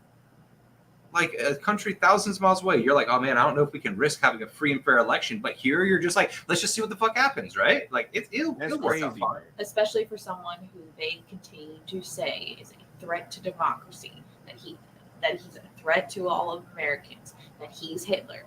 You don't think they're going to go out of their way to figure out a way to fix the situation? Under their moral framework, it'd almost be wrong if they didn't. Yeah. And that's how they whip themselves into a frenzy. Hey, hold on, y'all. I want to play this one more time. And the donor class can't just sit back on the sidelines and say, oh, well, don't worry, this will all work itself out. They're still going to have to go out and put a bullet in Donald Trump. And that's a fact. Bro, yeah. That's what I'm saying. Like, you don't think someone would take it upon themselves, but like, well, no, I'm doing what's right for America. Bro, that's fucking crazy. And then on top of that, if it was the opposite and you said something like that about the other party, it would never be acceptable. Could you imagine if Trump was like, oh my God, somebody needs to go put a bullet in Joe Biden right now. Right? Oh my God. You would never do that. Hey, let me play Leon's favorite one more time. President Biden is not the best attack politician I've ever seen in my life, and I'll leave it at that. But there are a lot of people to do what I call, quote, the wet work, unquote. And I think like he needs to stay sort of a... Well, it's kind of, but it's a paid TV and stuff like that. But yes, a CIA term. You take a guy out. But he doesn't need to do the... You take a guy out. Right? Yeah, wet work. Right, Leon? I can't do the noise right now. It's too high pitched. Wet work, bro. Dude, that guy's a joke. That's James Carville was a punchline on 30 Rock. And people like, and he's a serious political commentator. That's the saddest part, is like you look at the media and it's so obvious that the line between actor and journalist is non-existent. And yet you have these people spouting these ideas that make people feel warm and fuzzy while it's not making their lives better. Yep. And it's so linchpinned on, if we don't do this, then they're coming in, they're going to kick your door and drag you out to some forced labor camp that just doesn't exist.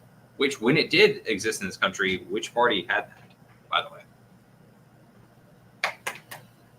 Yep. That's saying the propaganda is strong. The propaganda is strong with this one. But look, we about to start wrapping up. I just wanted to play those videos one more time. HMDS, what's y'all final thoughts on everything as we kind of close this out? And first, thank you guys for joining this stream. And shouts out to Charles Austin, who was on here as well earlier. You know what I'm saying? Jumped into the lion's den and held his own, right? So it shouts out to all y'all. And yes, HMDS, the floor is yours. I'll say thank you so much for having us on. This is like not only illuminating, but so much fun. Like if I had known this was where we're going with this, I probably would have skipped the movie because this was like more fun than the movie. And the movie was good, by the way. So like thank you so much for letting me know. This, you know, It was good.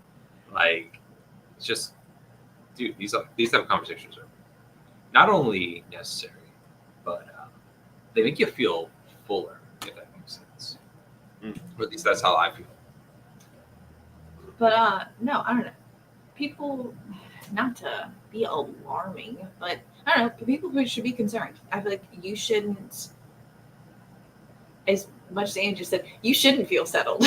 Like the fact that it is perfectly acceptable for people on our news stations to put out articles that have false information, that they're perfectly okay with making the connection between Trump almost getting assassinated and Biden having COVID are somehow the same thing in strength. But don't you think having these type of conversations makes their stuff completely redundant? Because people won't trust them. Now you can go and partake in a conversation, get in the chat, and people will take time to not villainize you for questioning. This guy's reading out the dude's comments. Yeah. Leon's reading out the dude's comments and explaining why that doesn't make sense. Yeah. And then that person left in like a positive way. True. Very true. Yeah. Hey, as long as everybody is respectful, we respect all opinions over here. You did. I ain't gonna hold y'all, man. I try my best, but you know me, I usually don't give two shits. I'm respectful of your platform. You know what I mean? Like I'll never disrespect the audience to the point, but I'm gonna be honest because I'm the type of guy like alive and in the flesh. I'm coming at your head, especially if I know, because I'm a behavioral guy. Like I'm not fucking stupid. You know what I'm saying? And some people just get up here twerking over bullshit And say statements that are just ridiculous. It's just a goofy shit. 2-second Google search. Like Facts. And I'm not even accusing anyone tonight of that. And I'm also not just in general saying it. I'm not saying that it didn't happen either. Yeah, I'm just saying overall, whether it did or didn't. But sadly, Sorry. No, go ahead. No, sadly, I feel like a lot of people would rather live in ignorance and accept what the news tells you as makes them feel good. Yeah, makes them feel good, and as gospel, as that everything that's put on the media is what's true and ridiculous. Oh, no, it's just ridiculous. People should expect everything and be surprised by nothing. Yep. Keep your head up. For sure. And that's the HMDS motto, you dig? Right? Shouts out to the Doolies. You know what I'm saying? And thank y'all for coming through 100%. Leon, bro, what's your final thoughts as we kind of close this whole thing down? Brody, what's going on in that big brain of yours?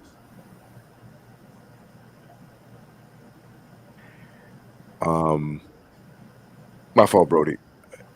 You had cut out a bit for me on my end on what you were saying, but I heard my name. What'd you say? Nah, I was just saying, as we close this thing on out, bro, what's your final thoughts and what's going on in that big brain of yours? That's what I said.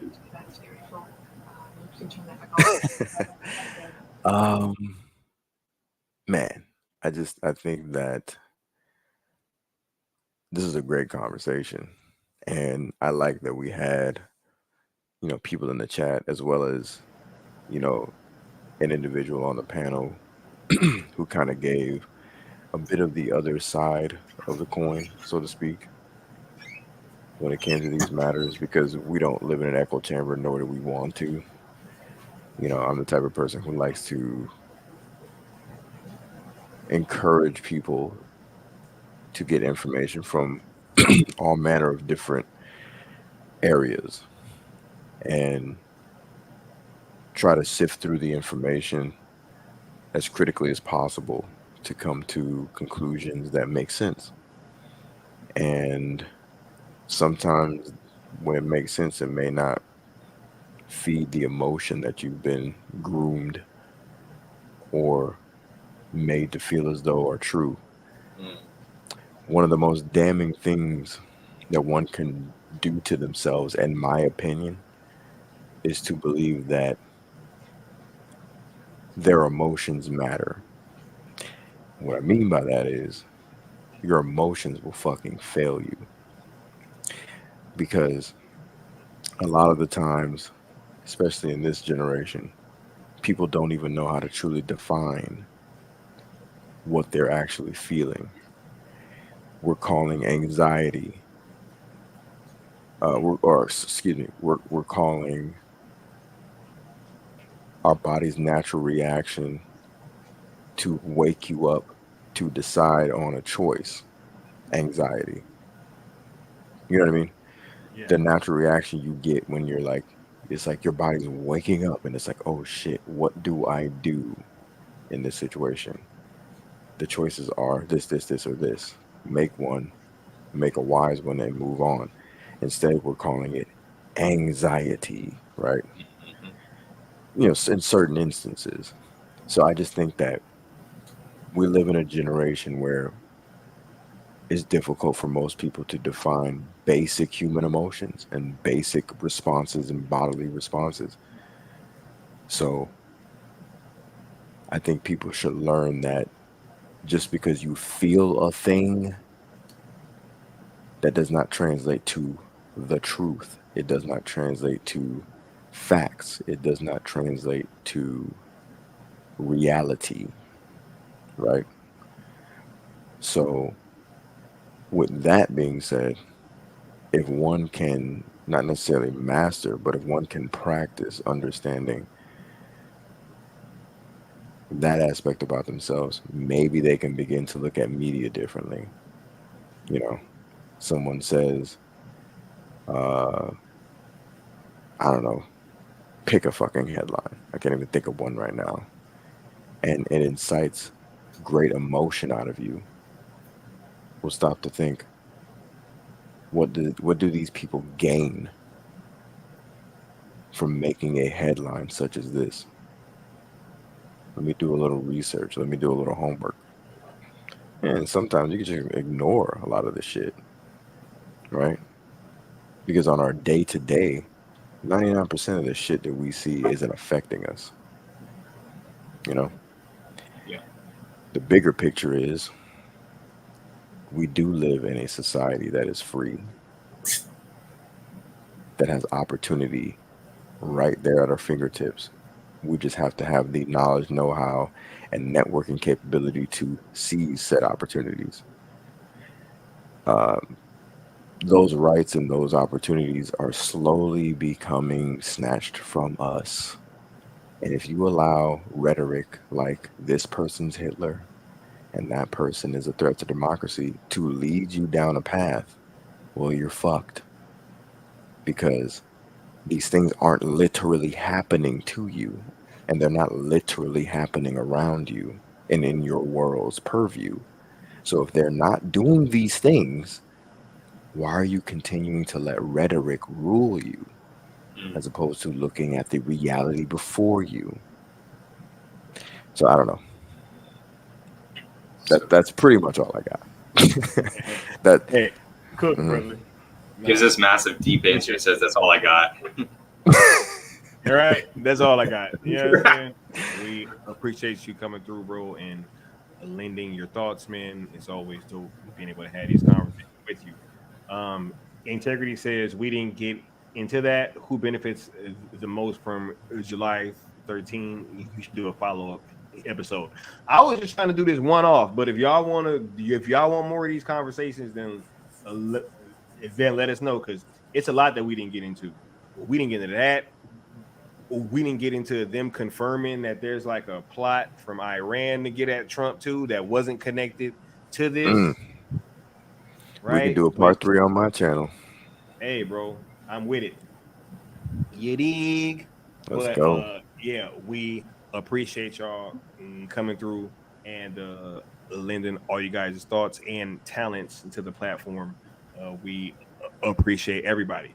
For me, finally, I'll just say this. What I want to leave you guys with is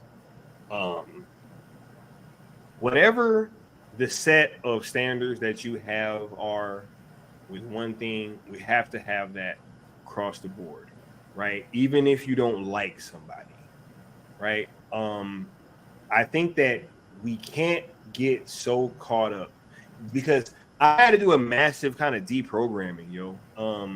It really took a lot for me to understand that, you know, everything that I was kind of taught growing up is a lie. HMDS has kind of spoke to that in this stream and in the last stream as well, but other people too from outside of the US. Like, we just have this kind of slanted view of history here. We feel that, you know, America has always been the good guys, and we've always triumphed over evil, and you know, everything that we do is just in good faith, and we've never acted in the disinterest of another race of people or whatever. When we just know that that is not the case, right? For people that get upset and say, "Oh my God, Trump is like Hitler." I mean, if you look at some of the things that we've done, that is not in the history books, I think that we've done a lot of things as well, that have, you know, not really given us much favor throughout the rest of the world, especially when these other countries know about what is happening, and we just have this slanted view of everything over here, right? So when there is an attempt on the president's life on live television, and like I said, them aiming at his head, to me, screams that they wanted to inflict maximum like damage on everybody's psyche, because that's what that would have done. If that would have hit its target, you got we might not even be on stream right now. This shit might have been turned into the purge. You know what I'm saying? Like, I think that people really don't understand how close we are to one of these situations happening. And I was aware of it, but I don't think it was until even a little recently that I was really kind of made aware of just how close we are to some shit. And you know, yeah, because it was all type of shit that I had no idea that these things had happened.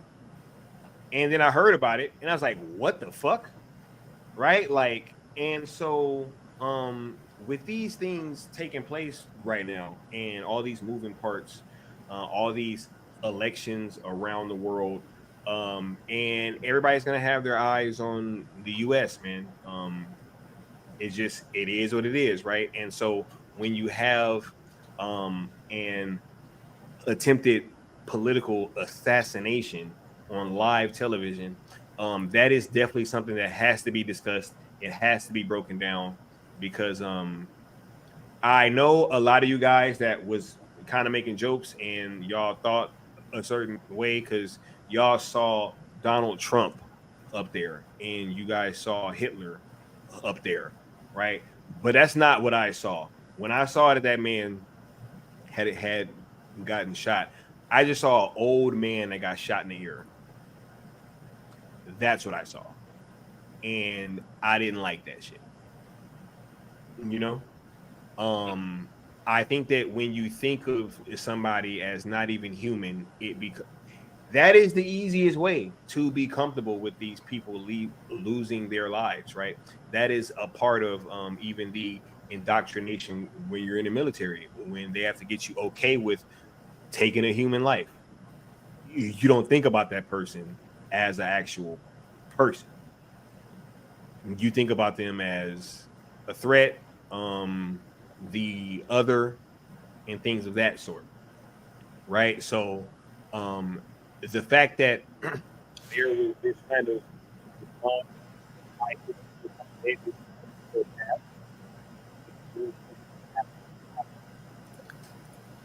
I think your sound went out, Sky. Unless that's just me. Can y'all hear me? HMDS? You good now? You good now? I can hear you now. You went out for a split second there. Oh my man, I ain't touching nothing. What's going on, y'all? Yeah, it was for like a couple of seconds. That's why I was like, let me say something real quick because I just heard. What was the last thing y'all heard me say? No, you were good. You're good. It was literally like a couple of seconds. Oh, and it was about to be more. But go ahead. Yeah, I just think that with all of these things going on right now, it's gonna be imperative that we all kind of just take accountability for what we're consuming in terms of like media and how we're feeling about these things. You can't dehumanize people. When you've dehumanized somebody, you'll be okay with whatever, right? And I played you guys a few videos of people sitting there on live television openly calling for this dude's life. And I think that when you create that kind of climate, people are inclined to go try to, especially in this day and age, like I was saying, with the increases in suicide and mental health stuff going on, which is all shot up these past 4 years, right? So we can talk about the economy, but what about that? You know what I'm saying? Homelessness, bro. Mental health has just went down the toilet. And so with these things being the case, I refuse to know what my country does in other places and then think that they would not try that same shit here. That just seems kind of weird to me. Because if anything, they would be more incentivized to control shit here. Yep. Much more. So, be careful where y'all getting y'all news from. Be careful when people are trying to dehumanize someone, right? Because that would have been the ultimate thing, right? Can you imagine if this would have hit and then people would have been, oh my God, somebody finally got him, right? See, that is the response that they want you guys to have. Yep. Right? Like they want y'all to, see, damn it, y'all better get him next time. And then it's like, like, what the fuck are we doing, yo? Like, this country seems so different. And I was doing this deep dive and I just found out about the true impact of 1963. And I think it just goes back to then, that seems to be one of the trigger points for a lot of this stuff kind of going this way. And look at what just happened. It was the same shit, the same 63? scenario. Yeah. Oh yeah. Right. Because you could pretty much say that was the world finding out that we had a shadow government, right? And like them kind of implementing and saying, hey, the president is going against what we're gonna say, and we about to we take him out. He about to do something that we don't want him to do. So your president is not in control. We'll just take his ass out, right? Hey, you don't want to be in our club, right? You fucking talking about possibly, you know what I'm saying, breaking up some of these agencies, which, last point, I'm gonna just say this. Some of that shit on Project 2025, y'all acting like that shit bad, yo. Mm-hmm. Some of these 3-letter organizations might need to go.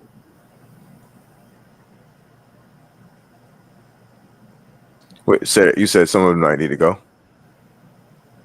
Yeah, I'm like, for some of these organizations, bro, with the 3 letters, they might need to go. Yep. Shit crazy, bro. I mean, homeboy was trying to do it, and you know what I'm saying? Like, they say he was the greatest we've ever had, too. I keep hearing that, right? Like, he's the greatest we've ever had in the modern era. And wait, I didn't see no fake JFK Jr. He said, look at all the connections between July 13th and the JFK stuff. I noticed you guys didn't mention the fake JFK Jr. in the Trump assassination video right there in the middle of the screen. I didn't notice that. Hold up. Is it this one? I'm gonna just play this and then because we are still wrapping up, but hold up. That's a little bit old, that chart. That chart's a couple of months old, and if you want to really see something that's said, take a look at what happened.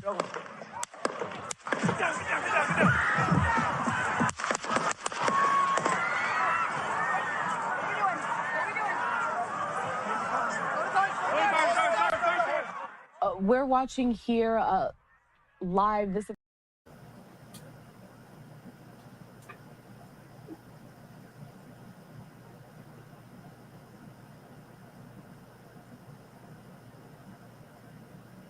Is he talking about the guy that didn't duck? Hold on. He said the guy with the black hat on the left. Hold Yeah, on. he looked like he didn't duck. I'm gonna play it one more time. Hold on. That's a little bit old, that chart. That chart's a couple of months old, and if you want to really see something that's said, take a look at what happened.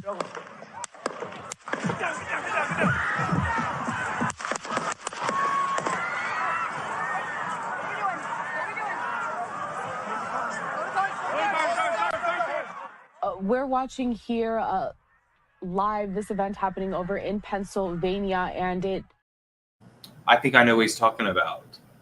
Do you guys ever remember a couple years ago was going around that theory or that conspiracy theory that JFK didn't really die and he looked just the pictures they had of the guy that they said he became looked just like that, and that there was that whole thing on QAnon of the JFK was going to return and unveil himself. No, JFK Jr. Sorry, the one that died in the plane crash. Mm-hmm. That they faked his death, and they kept showing a guy, and it looked just like that. He always had a black fedora and hair like that, and they're saying he's just wearing his hair like that to disguise himself.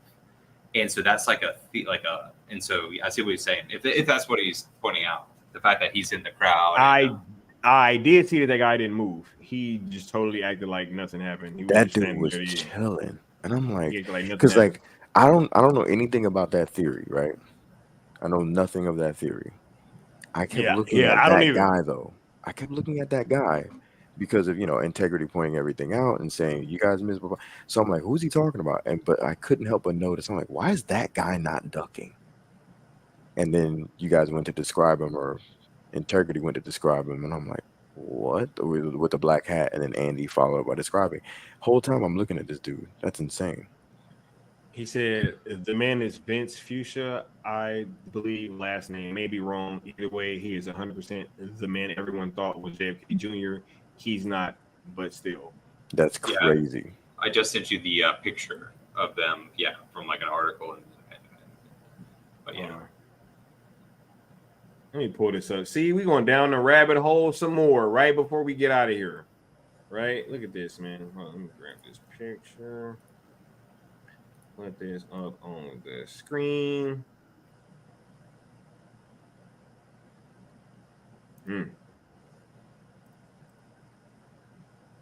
That is him. That's the guy. Hold on. Let me do it like this.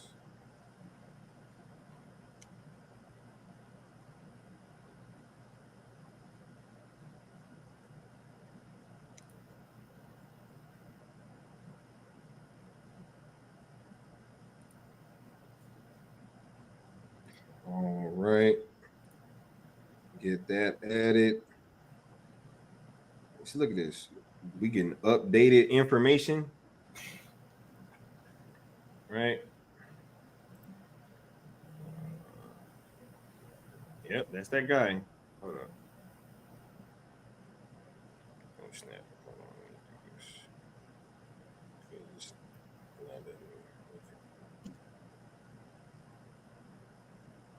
All right, there we go.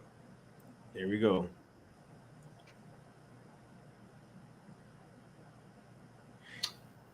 If that's that guy, if that was in the crowd.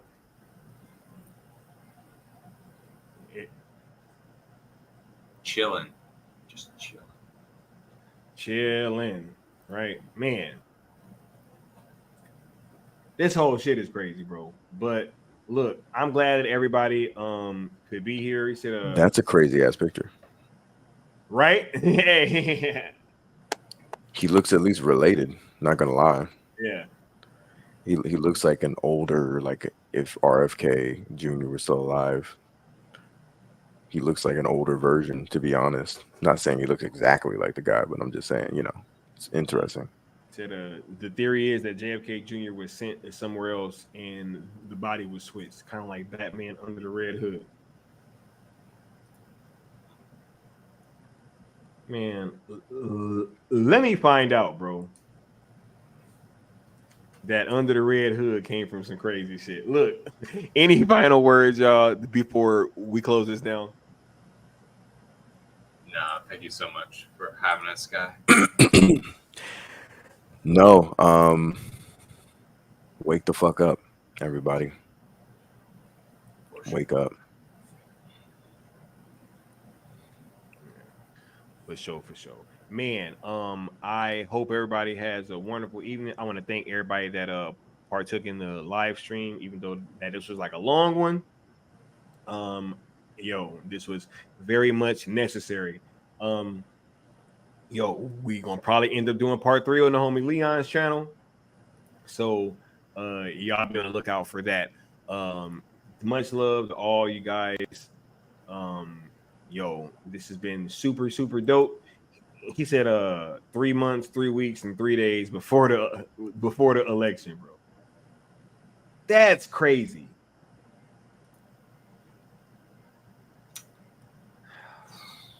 Anyway, we're gonna get at y'all next time. Lord have mercy.